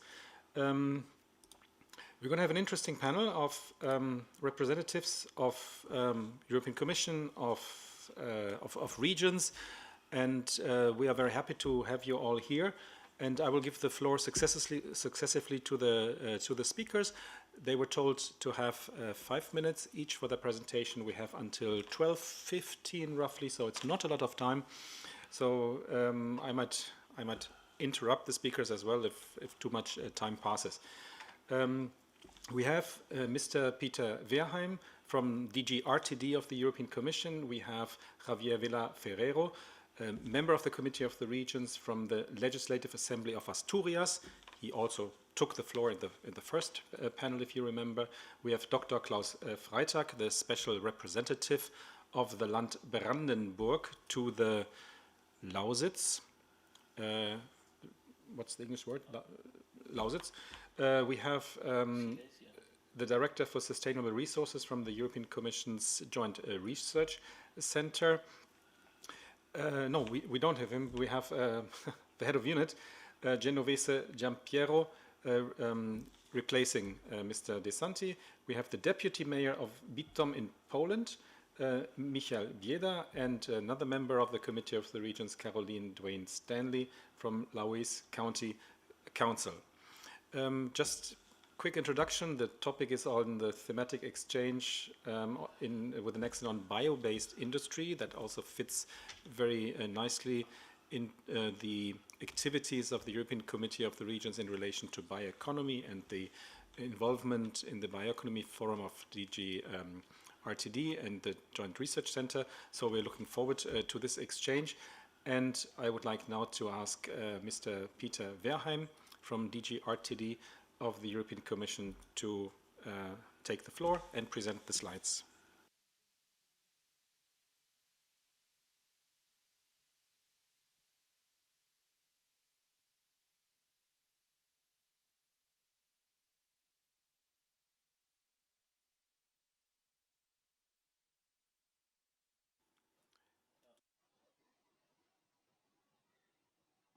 Okay, I hope that this Everything's works. Okay, it works. Perfect.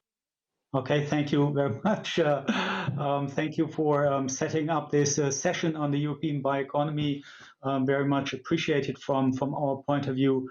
The role of the bioeconomy in just transition can be an important one.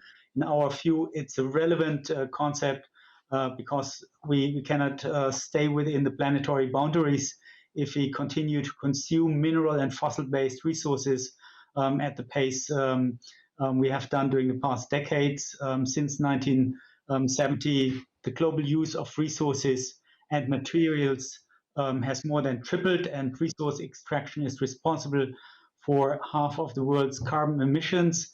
On the other hand, a recent study from McKinsey argued that until 2040, we could replace 60% of today's industrial fossil-based and mineral materials with bio-based materials.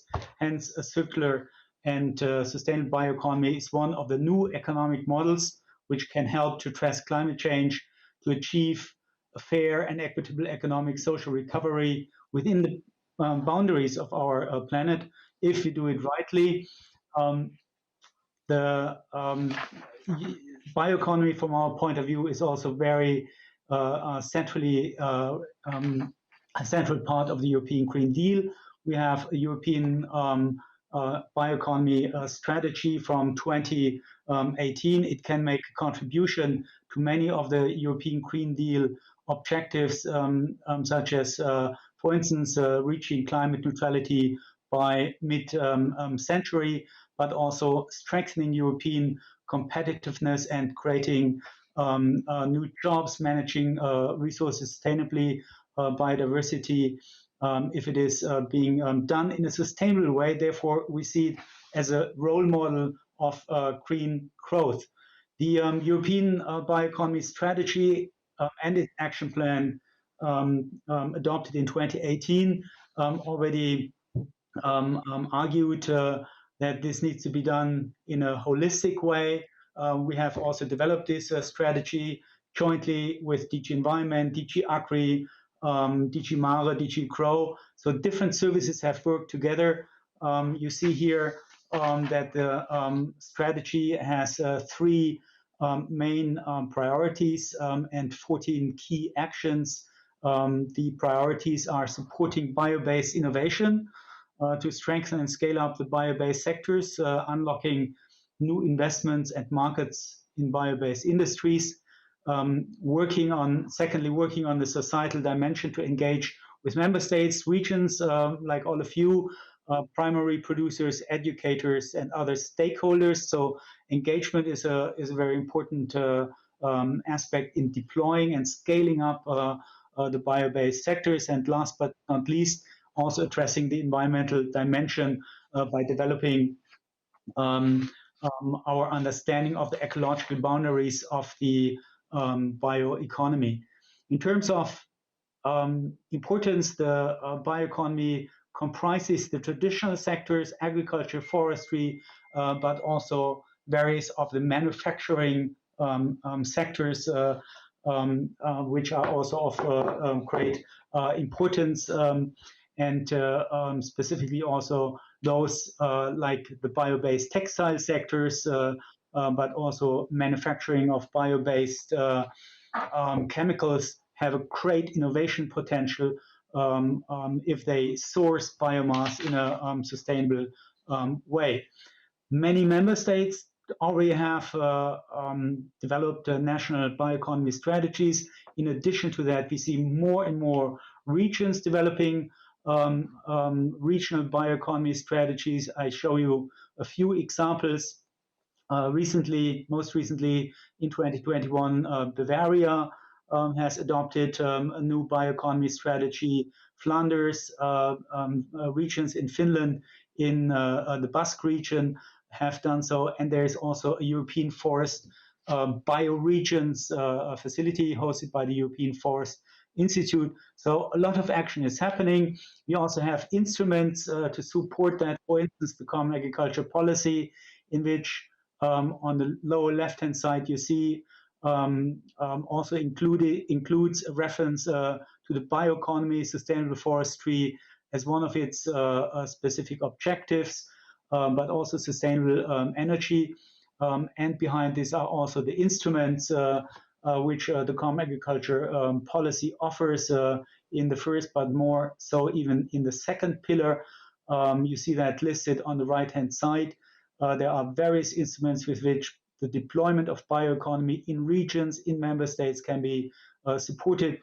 It needs to be enshrined into the CAP strategic plans, which are currently work in progress in the member states, and in which the bioeconomy could feature prominently to also cater for a just transition. With that, let me stop and thank you for listening.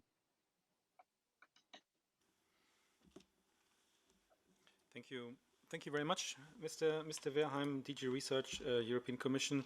I think gives a good introduction into the topic, meaning it's an example of what we want to achieve with this workshop. We want to also provide a thematic exchange on what bio-based industries can do in the context of the territorial just transition strategies. Not limited to that, of course, but I think our workshop here is on bio-based industries, and I think that is gives a good input for further debate. And I would now like to invite a member of the Committee of the Regions, Mr. Javier Villa Ferrero from the Legislative Assembly of Asturias, to speak about the Asturias region. Please.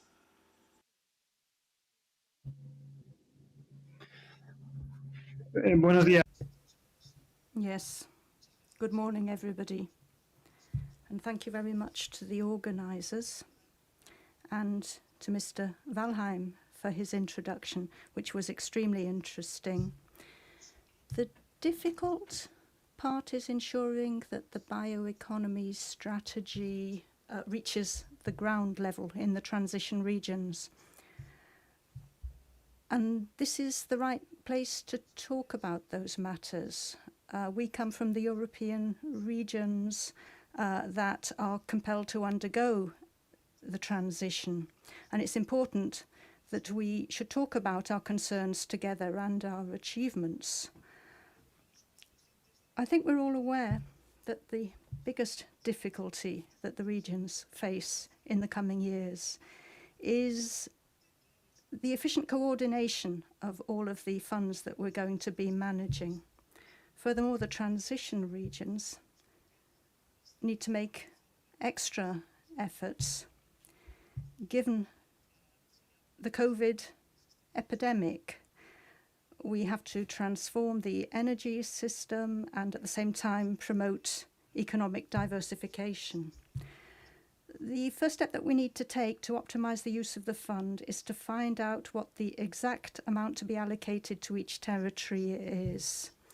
The appearance of the next generation funds alongside the planning of the new MFF makes organizing proper absorption of the funds more difficult. A lot of the possible economic diversification actions would fit under different funds. And therefore, we need optimum planning to ensure coordination and coherency between the different programs. If we don't have all the pieces of the puzzle, it's going to be impossible to complete the planning process. So the first challenge that our regions face is finding out the exact amount of funds per territory. And I should remind you, this has already been mentioned, that it's very important that the number of beneficiary regions should not be increased. And it's important too that the distribution that we have in the regulation should be replicated between member states. It's very important that we should have flexibility for the selection process.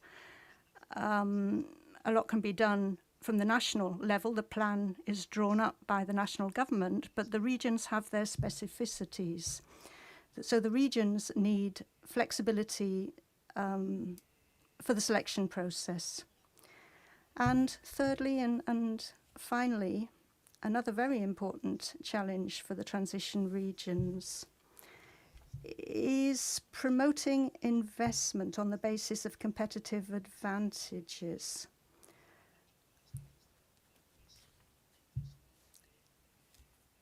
We need greater aid intensities for the transition regions. How are we going to identify the actions to carry out? Well, I can talk about Asturias and what we've done, and it links up to Mr. Weinheim's presentation. How can we identify the potential of regions? Well, what we've done in Asturias is to reinforce multi-level governance systems. We've created an EU Fund Advisory Committee. We have involved the social partners, the university, local entities, chambers. We've also increased the capacity of the public administration, creating a European Projects Office to centralize all the initiatives. Secondly, we've drawn up a strategies map, compiling all the regional strategies to ensure overall coherency between the strategies and linking them with national and European strategies too. We've also created a project web capture tool where all promoters, whether private or public, can post their initiatives so that we can carry out an analysis and identify the regional sectors that have the most potential in terms of creating more jobs, increasing GDP, increasing resilience, and so on. And we have also secured support from the Transition Regions platform through the START project and help from DG Reforms. Bringing together the strategies map, which I referred to earlier, and the analysis of the regional sectors, which we obtained through the web capture tool. I'm open to any questions. Thank you. Thank you very much. I'd like to remind viewers, participants, that we have this chat within our platform here, Interactio, but we also have a chat on the Commission website, and the questions there, we'll try to bring them in. If not possible, we will follow up on these questions later. Next speaker, I would like to invite Dr. Klaus Freitag, the special representative of the Land Brandenburg for the Lausitz coal region. Please.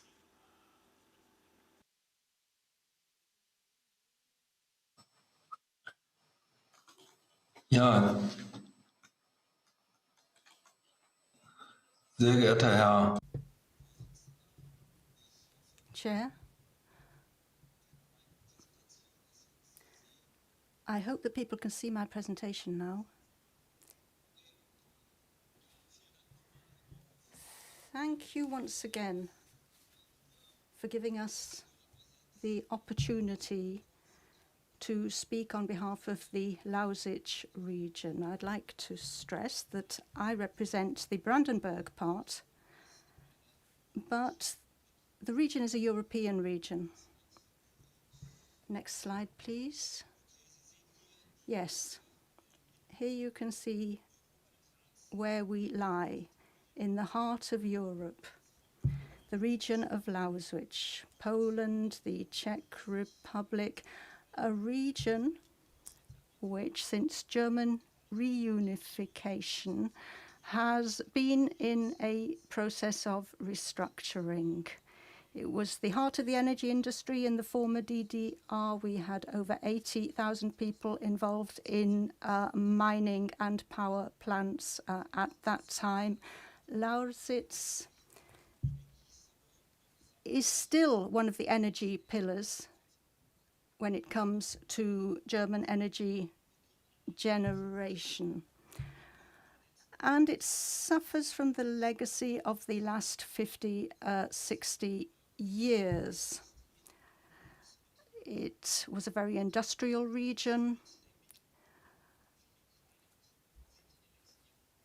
Of course, a lot of smaller businesses have grown up in recent years, but medium-sized businesses are missing. Looking at the bioeconomy, in recent decades, we've worked on forestry, fishing. Obviously, there was a link there with the power plants. But as we move away from energy production, we're going to have to open up new perspectives. Here you can see our roadmap. The phasing out to 2038 is the deadline. That was the compromise reached in Germany, and we're working towards it. What are the challenges? Well, I'm always pleased to hear that we're addressing the same challenges throughout Europe. Upskilling, working on competitiveness, extending and improving infrastructure. These are challenges that unite us all, and it's encouraging to hear that we're all focusing on the same things. It unites us. What do we want to achieve in the Lausitz region? Well, I've heard many of these things cited here today. We want to be a European model region. We want to use our location within Europe, the linkages, power to X, hydrogen, sustainability, And one important contribution that we can make, and we've talked about this a lot with our Czech and Polish colleagues, we need to look at how in rural regions we can provide the health systems of the future. Transformation processes make this possible. It has to be a bottom-up approach. That's very important to us. It mustn't be imposed from above. People have to be involved.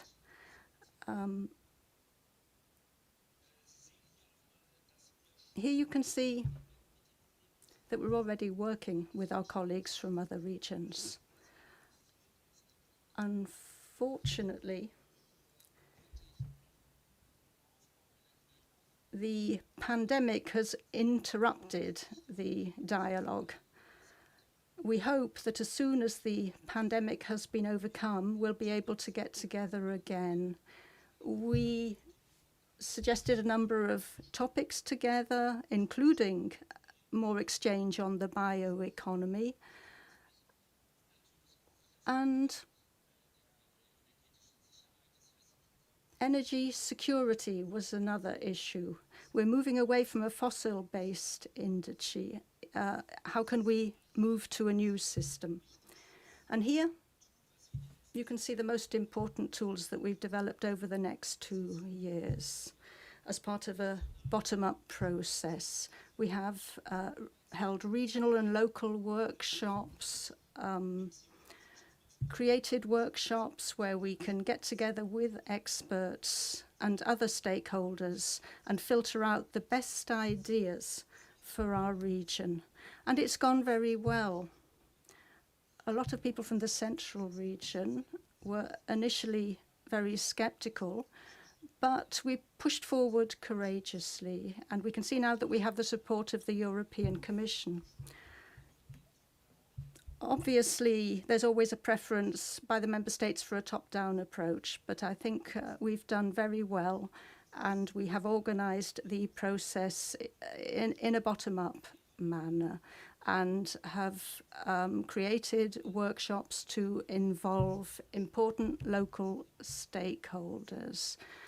Women and women in the workforce is always one of the matters that is discussed. The Just Transition Fund, well, we had every hope that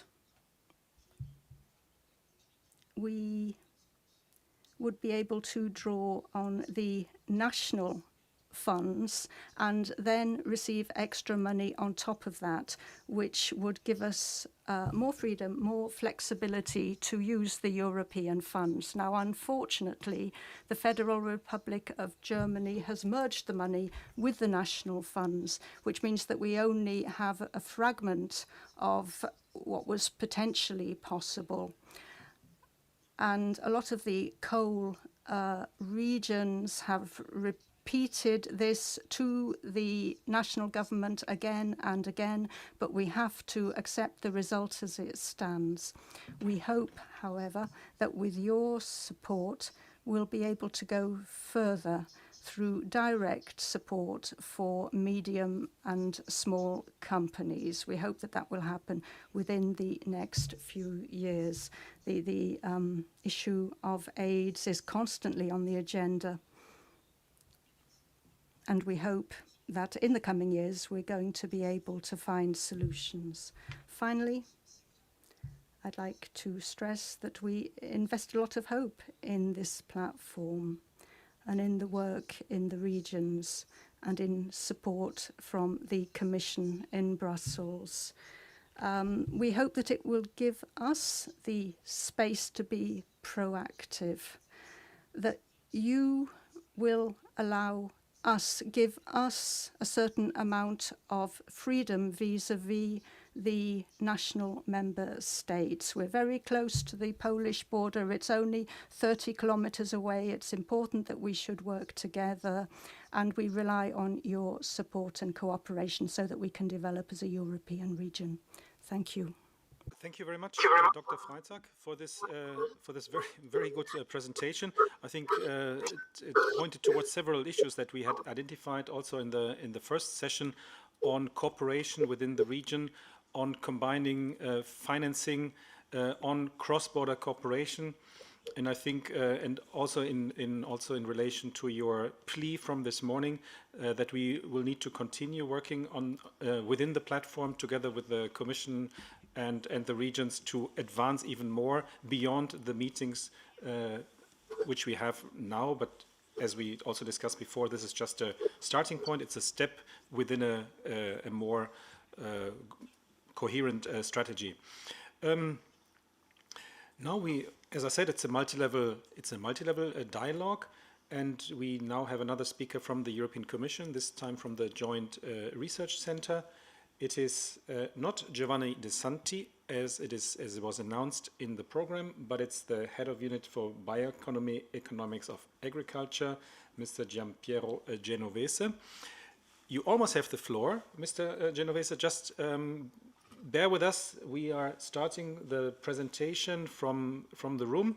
We hope it works. If not, we have to deal with it. But the floor is yours. Thank you. I hope you can hear me. I suppose yes. Yes, It was the same question from the other. So good morning to everybody, and thank you very much, Mr. Chairman. So it's really a pleasure for me to participate to this multi-level dialogue, and I would like to present you some data, information, and participate to this debate talking about the importance of biorefineries. So I cannot see the presentation, but I can anyway go ahead. So the work, the results I'm presenting are based on our participation, our input to the Commission's Knowledge Center for the Bioeconomy that we host and manage in the Joint Research Center. And this Knowledge Center for Bioeconomy is there to gather and provide all the knowledge and data needed in order to support the legislators and the policymakers across the different DGs in the Commission, because as you know, the bioeconomy is intersectoral and can only be assessed and put in place across different policies. So I cannot see my presentation, but we are struggling with the presentation, but please continue. At the meantime, we are trying to fix it. I will continue as far as possible. So why it is important to talk about biorefineries? Because they are an important part of the structure of the bio-based industries. And to talk about this today can help the regions to think about and the way they can help this just transition. So the transition is there because we need to go to a more sustainable and climate neutral economy, and this will require not only this will require also to look at closely to the socio-economic transformation across Europe, and of course with the participation of all the regions. We have territories that are strongly reliant on fossil fuels and carbon-intensive industries, and they will need to restructure and or diversify their economy. And this will imply, of course, them to maintain social cohesion, and in terms of future jobs, prepare the new generations to these future jobs or retrain the affected workers by this transition. So if we look at bio-based industries today, they are a very important part of the bioeconomy in the European Union. We are talking about 7.5 million workers, more than this, actually. And we are talking about 393 billion of euro in terms of value added from this sector. And it is also a sector which is quite strong growth, 5.3% between 2016 and 2017, which is the latest data we have. But we know that it is still the growth is still strong also in the last years. And all this is thanks, of course, to the industrial infrastructure which exists and will need also to migrate to this new economic scheme that we have to reach. So just to recall that the new industrial strategy for Europe in 2020 say that the new era of industry will be one where the physical, digital, and biological worlds will come together. So that's what we are talking about. So also these infrastructures available today will have to transform in this sense. So if we look at the growth within the bio-based industries, a particular sector where fossil-based industry is being replaced with innovative bio-based industry is the bio-based chemical sector. In this sector, we include the pharmaceuticals, which are even more important now in these COVID periods, but also plastics, which is today a very debated topic. Now, for this type of bio-based industries, biorefineries are the key industrial infrastructure. So why they are important? Because they indeed provide a solution towards the climate neutral economy. First of all, they use biomass, in particular food waste and residues. That's why it's also important the link with the territory, because there are regions that are providing this produce in large quantity, and so it seems an opportunity also to go for biorefineries locally. This creates growth and jobs up and downstream in rural areas. So this is also a very important point. And this can also result in products. So the process of going through the biorefineries, products with smaller environmental footprints. And biorefineries are already mentioned in several parts as several important elements in Green Deal initiatives. So now, independently from the definition of the biorefinery, because there are different definitions, I would like to focus for a moment on chemical and material biorefineries, because they are, let's say, one of the important innovative high-value bio-based infrastructure. When we talk about high value added chemicals and materials, we're talking about industries like cosmetics, pharmaceuticals, food additives, but also bio-based polymers or chemical feedstocks called also building blocks. So the European Union has a very good basis to strengthen and scale up the bio-based sector, as foreseen in the various strategies and research programs.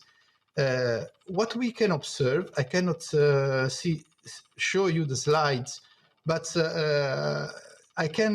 we can observe, we gathered, oh yes, thank you. If you can go straight to the slide number 4.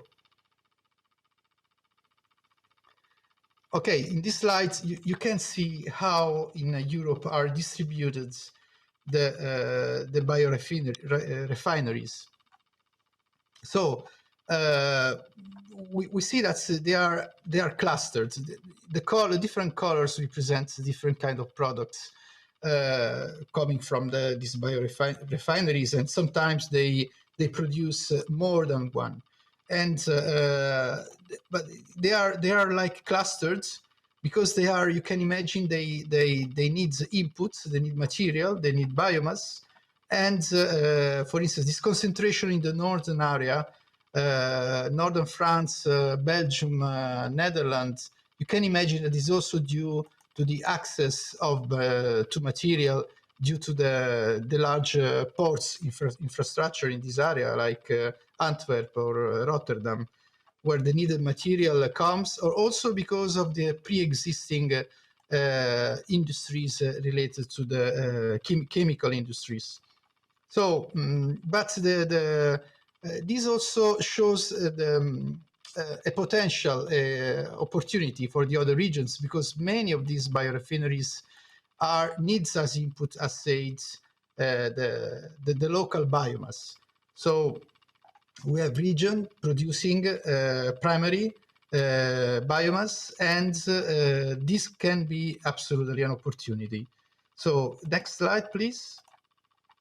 So biorefineries are indeed a regional call.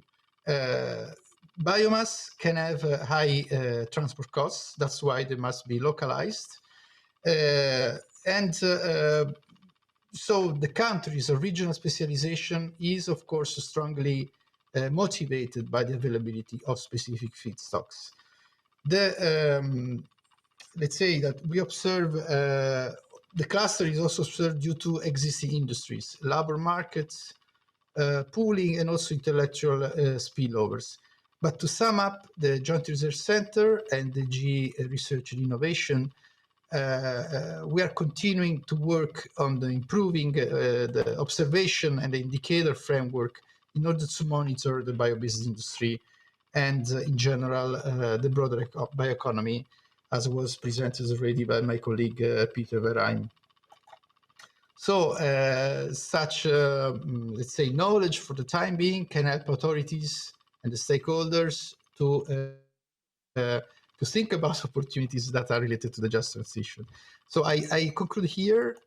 Thank you for the opportunity and for the space. Thank you very much. Sorry for the presentation. We managed in the end, but we will make sure that it's uploaded and that participants receive your presentation, so for further reference. I would now like to give the floor to Michał Bieda, the Deputy Mayor of Bytom in Poland, also from the Forum of Mayors on Just Transition. Please, Mr. Bieda, you have the floor. Thank you very much, Mr. Speaker. At the beginning, I would like to thank WWF first for their great job they are doing in this process and other processes, and for sending me as a speaker, and to the Marshal of our region, Mr. Hestowski. Already in 2019, he formulated an interdisciplinary team to consult and to prepare our region for the transformation ahead. I would like to present a few slides to give you the picture of our situation and our problems, but also on our practices, because I was asked also to present some good practices in transformation. I will just put it to the full screen view. Mr. Speaker, can you confirm that you see the slides? Yes, we see. Good, thank you. First, about a few words about our city. We are located in the Silesia region, which is one of the biggest in Poland. It was already said, biggest mining region in Europe. Our city is a medium-sized city, 150,000 of inhabitants. We are a city quite old, 3 years older than Krakow, which we are very proud of. Bytom was industrial center of our region for a very long time. Now we are facing a huge depopulation, and of course we are facing the effects of previous transformations, which are tragic, and also the transformation which is ahead of us.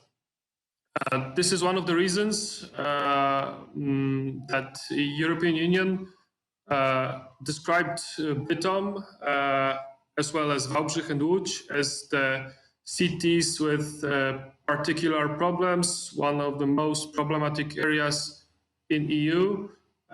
We were put in a strategic intervention areas. We received additional support from EU. For our city, it was 100 million euro, which was allocated for both social programs and revitalization projects in our city. We are now ending these projects within next 2 years, and we hope to achieve some good results, but it is a drop in the ocean. Our revitalization program is, of course, available. It covered 20% of our city, and this area was described as inhabited by no more than 30% of the population. But it was not related directly to the just transition of the mining industry, it was just revitalization of the city. Here you can see the areas of this revitalization.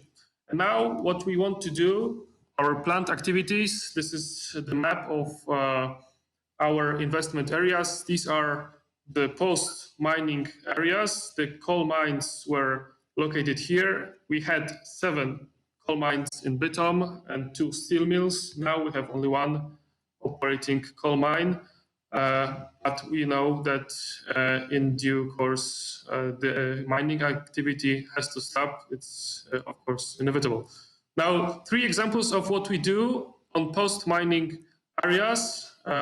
First, we created an investment zone. 2 days ago, we have sold F1, F2 fields to the new investor. So for this moment, we have 4 plots sold. Investments are already done. 2 are in pipeline. Here are a few pictures. The second revitalization example, buildings of one of our closed mine, Rosbark coal mine. In these buildings, revitalized buildings, we created a theater and exhibition area. Now we are transforming another buildings from this mine, and we are making here a center of strong and climbing sports. And the third example, just to briefly show you, on the area of Szombierki coal mine, a private investor arranged a golf course. For this moment, 9 holes of the golf course are ready, and this golf course is surrounded by new buildings, new housing area. Now to the topic of our meeting, the challenges for the transformation in our city. We have circa about 400 hectares of post-mining areas which require new functions. We have, of course, 3,000 of miners and additional number of workers of cooperating companies who need reskilling. We need to make a regulation of water relations which are disturbed by mining activities. This is a huge problem in our city. We have to, of course, transform the energy and heating systems for our housing areas.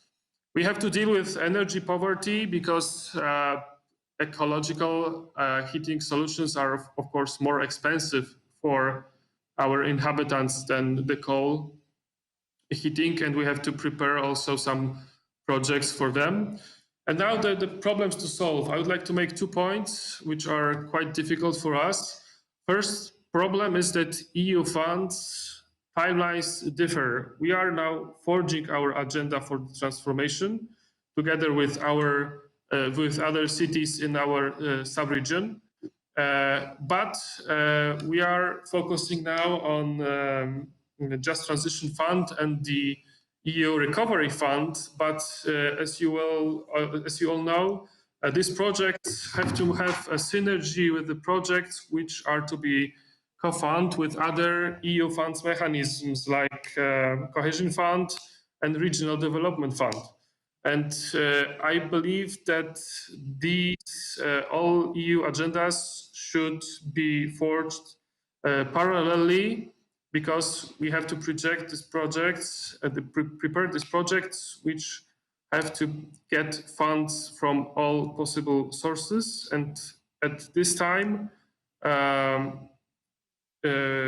Recovery Fund and the Just Transition Funds are a bit ahead to the other EU funds, and it gives us some headache. The second point I would like to stress is that because of the pandemic, our resources are very limited. Of course, our incomes are much lower. And of course, we are supporting local businesses, local companies. We are giving them benefits, the tax benefits. And of course, it drains our pockets. I mean, our city pockets, of course.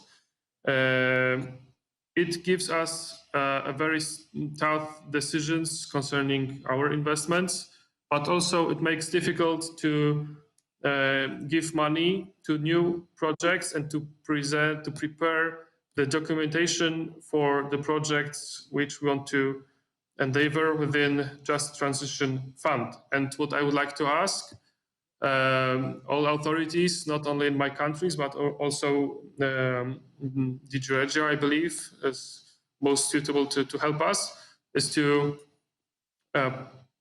maybe give some money from the recovery fund to the local authorities, which could be used to prepare the projects for Just Transition, because the timeline is very sharp. We already should have some documentation for the projects, and it will take some time to prepare it, but we cannot afford much money to prepare these projects. And for the discussion, I don't know if today, but maybe in some other discussions, what was heard mostly during the pandemic is social bonds. I think it's a great challenge to all of us to rebuild social bonds within our cities, our local communities. And I would like to stress also some other issue related to environment is thermal waste treatment. I think that excluding this from Just Transition and from recovery funds is not the right step. I think that it should be and I think that some money should be allocated to this also, particularly in our countries in our central and eastern part of EU. Thank you. Thank you, Mr. Biela, for this insight from Bitom. Last speaker for this panel is now Ms. Caroline Dwayne Stanley, member of the Committee of the Regions from Lowes County Council. Please, Caroline, you have the floor.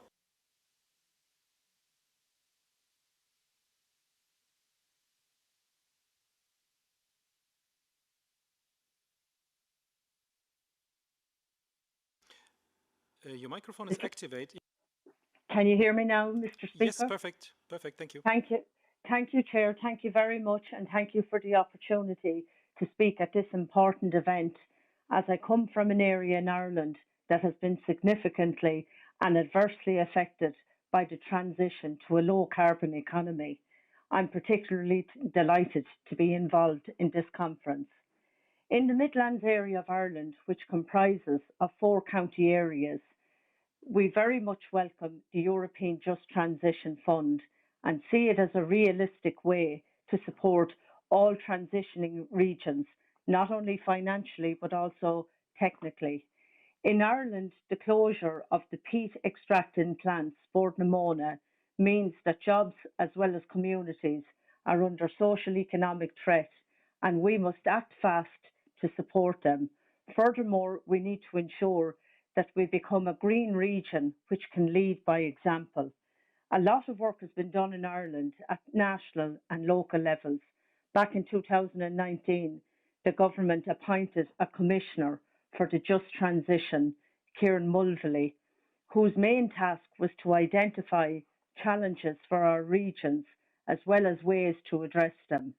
We have set up the Midlands region in transition team, comprising a wide range of stakeholders which have been working over the last number of months to identify relevant projects to support job creation and growth in our area, but also finding ways to facilitate carbon workers to obtain new skills, to provide them with the feasibility to enter new sectors. We are now currently working on the preparation of the EU Just Transition plans, which will enable the Midlands the necessary focus to deliver EU funds on the ground and in a sustainable and inclusive way. In Ireland, we want to see the EU Just Transition Fund to be aligned with our pre-agreed regional, spatial and economic strategy and local objectives. We believe this is best achieved if the JFT is managed within the region. In relation to the bioeconomy, the Government of Ireland has strategy that can assist Ireland to become a global leader in this sector. Given the natural resources of Ireland, and in particular in my region of the Midlands, I am delighted that work is ongoing across the Midlands to ensure that we build a better bioeconomy by developing a sustainable low carbon resource, efficient and competitive environment. We will be calling on the government to ensure that the necessary support and investments are on the ground to achieve this.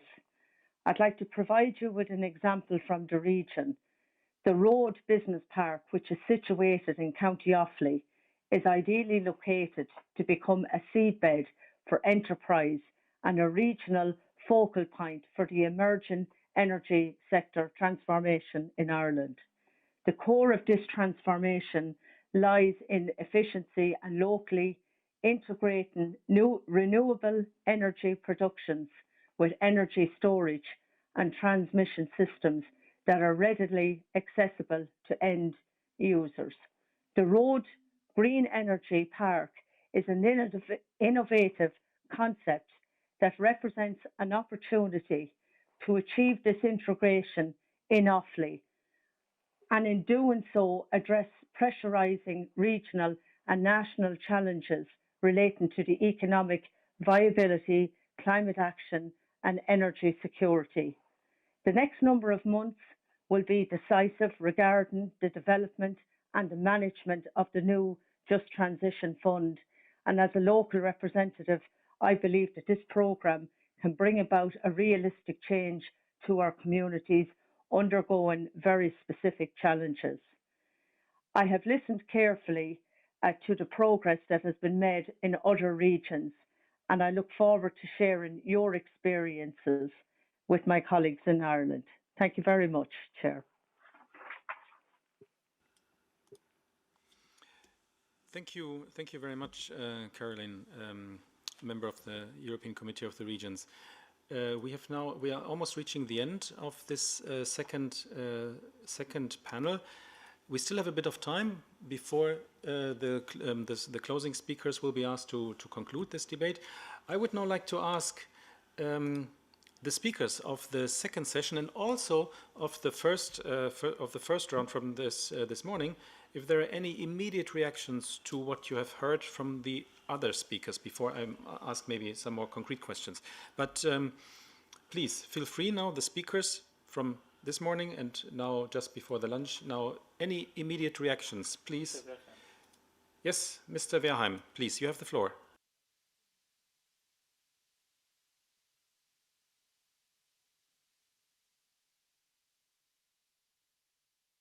Please push speak. Please push speak at the bottom of your screen. Your microphone, yeah, perfect. Thank you, Mr. Kiel. I would just like to reiterate, it was excellent to hear the different regional perspectives. I think it is very clear that the bioeconomy is place-based, it's local, it's regional, it is related to the very specific strengths and weaknesses in each region. And on that basis, I think, as some of the speakers have said, bioeconomy can be an interesting sector to facilitate the just transition. I think a very important first step is to really also develop local, regional bioeconomy strategies, which are based on stakeholder engagement, but which also develop the specific strengths and weaknesses the bioeconomy could have in a specific region, be it the blue bioeconomy, be it the forest-based sectors, or agricultural-based sectors, and the respective building up of new value and supply chains. Thank you. Back to you. Thank you very much. Thank you very much, Mr. Verheim. Anyone else wishes to take the floor as a response to what you have heard now in the second panel?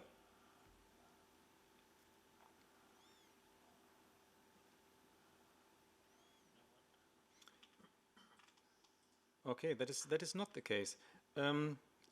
Yes.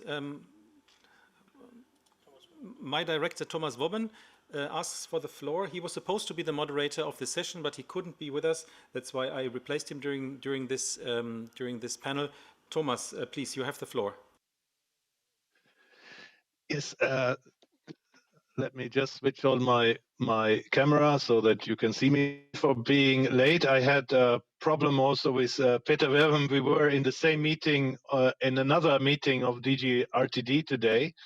I just wanted to highlight that what Peter said about the bioeconomy, its place-based approach. I think what we can clearly see is that there is a strong offer for to reach out to new ideas in their transition strategies, and that the bioeconomy is really the crucial element in there. And we, as a Committee of the Regions, are very pleased that we can be also a bit of a bridge in this, because we are very closely linked to the bioeconomy strategy, the discussion at the European level, and of course we have the link to the cities and regions. So we will also, this dialogue, more particularly also approach the cities and regions in the transition regions to really get enriched in this, and that we really have the bioeconomy really embedded also in the just transition actions. And I'm very pleased that the JRC is also working on, is available for this, because now is the time to do it. And I'm really always engaged when we hear our local mayors and politicians and elected representatives, because that's where the real work takes place, the real ownership is there. So thank you again, and sorry for not being with you early on. Thank you very much, Thomas, for this input. I would now like to open the floor back to the speakers of the first and the second panel. Just it's a multi-level dialogue, and we are discussing between the European Commission, member states, regions, how best to implement the strategies. And I wanted to ask now specifically the representatives of cities and regions to give us in one sentence, in one paragraph, in 1 minute, what would you expect from the Commission to come next? What would you expect from the European Committee of the Regions to come next in this process? As we said, it's a process. This conference is not the end of the process. It should be a new starting point. And we would like now to invite you to let us know what is for you the next step the European Commission should undertake, the Committee of the Regions should undertake. So please, raise your hand if you would like to speak. Please, Mr. Bieda, you have the floor. Thank you. Like I said in my presentation, two things. First, speed up a little bit the forging the agenda of other EU funds, namely the Cohesion Fund and ERDF, and allocate some money for technical support for the regions and for the cities to prepare the projects to every fund which we have in this EU budget perspective. Thank you. Thank you very much. Next speaker, Javier Villa Ferrero. What are the next steps from your perspective, please?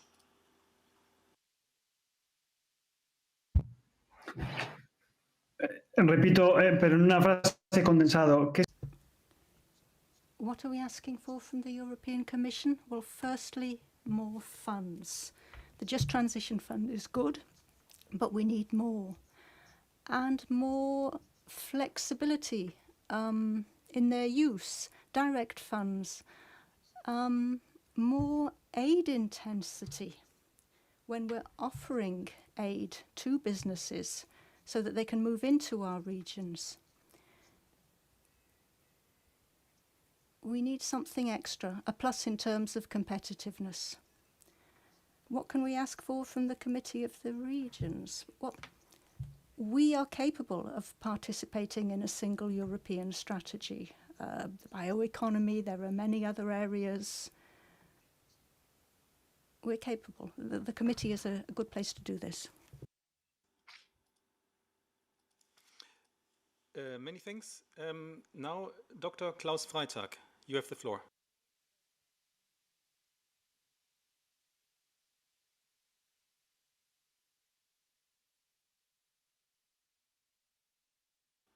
Herr Dr. Freitag, Sie müssen auf Speak. Could you speak, please?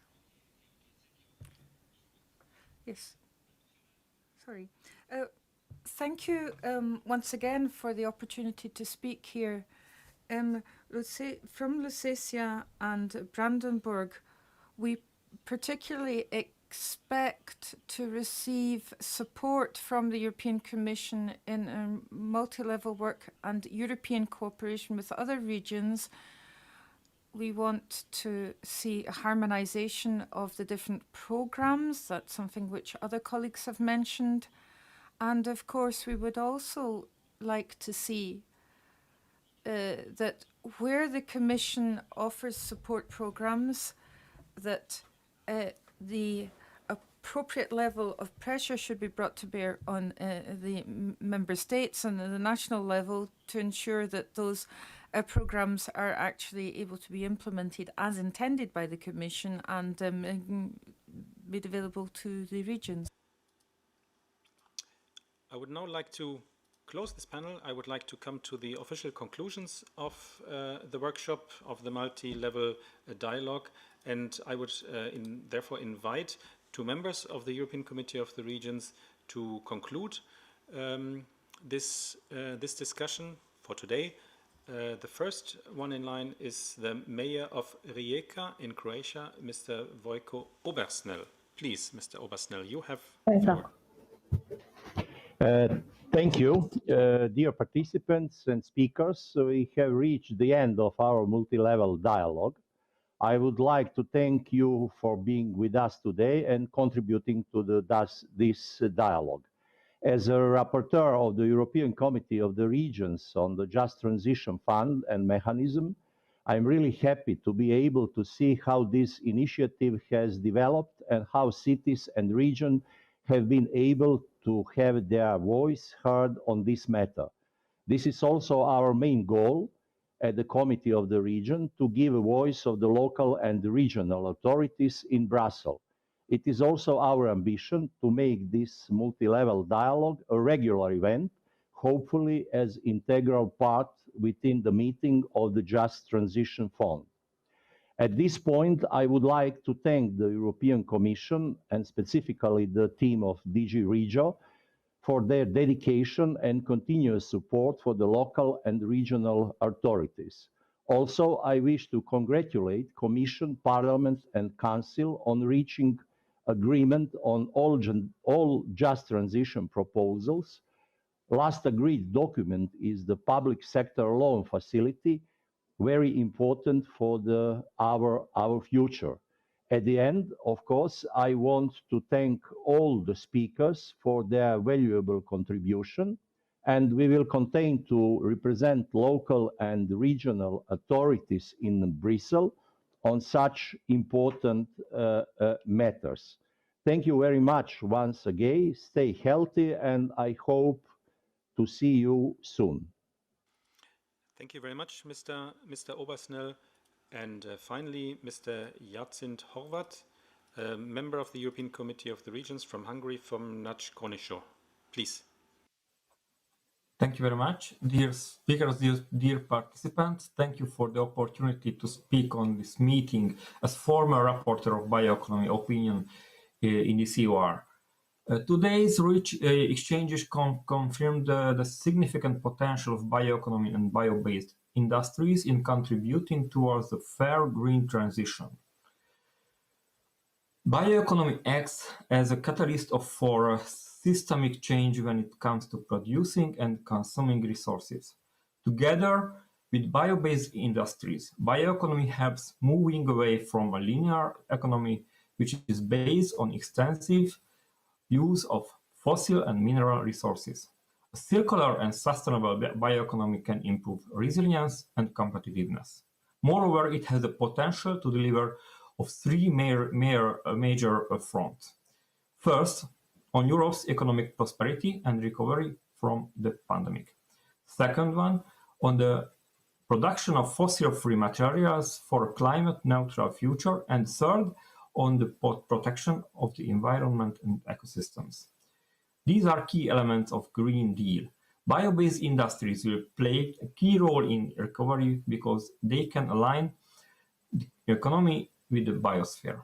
But the development of this potential requires that regional and local stakeholders cooperate closely and work towards the same goals.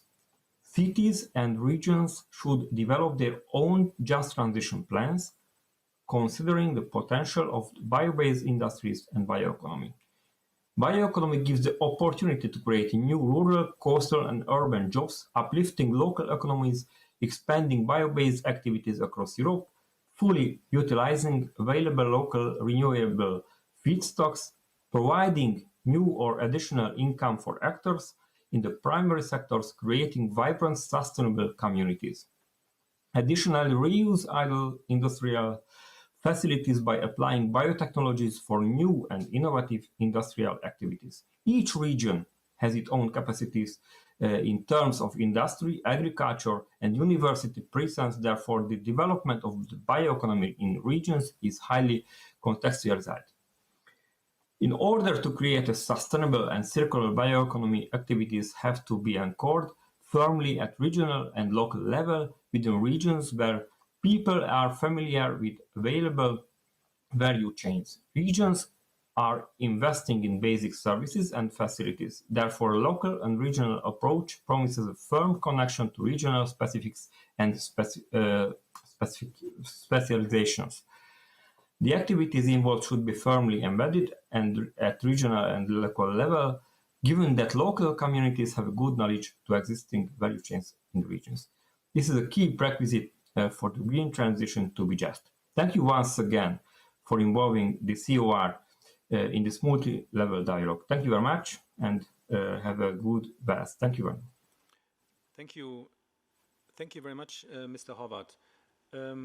Dear speakers, participants, we have come to the end of this multi-level dialogue. I would like to suggest that we take up all the comments and questions that we saw in the external chat and try to link those questions to the speakers and bring sort of you in touch with each other in order to follow up on our discussions today. As I said, it's not the end of the discussions. It's a step, and we are looking forward from the Committee of the Regions with the European Commission, with all the regions, to continue this exchange within the platform. So thank you very much to the interpreters, to all the staff involved in the conference, to speakers and participants, and have a good day and week. Goodbye.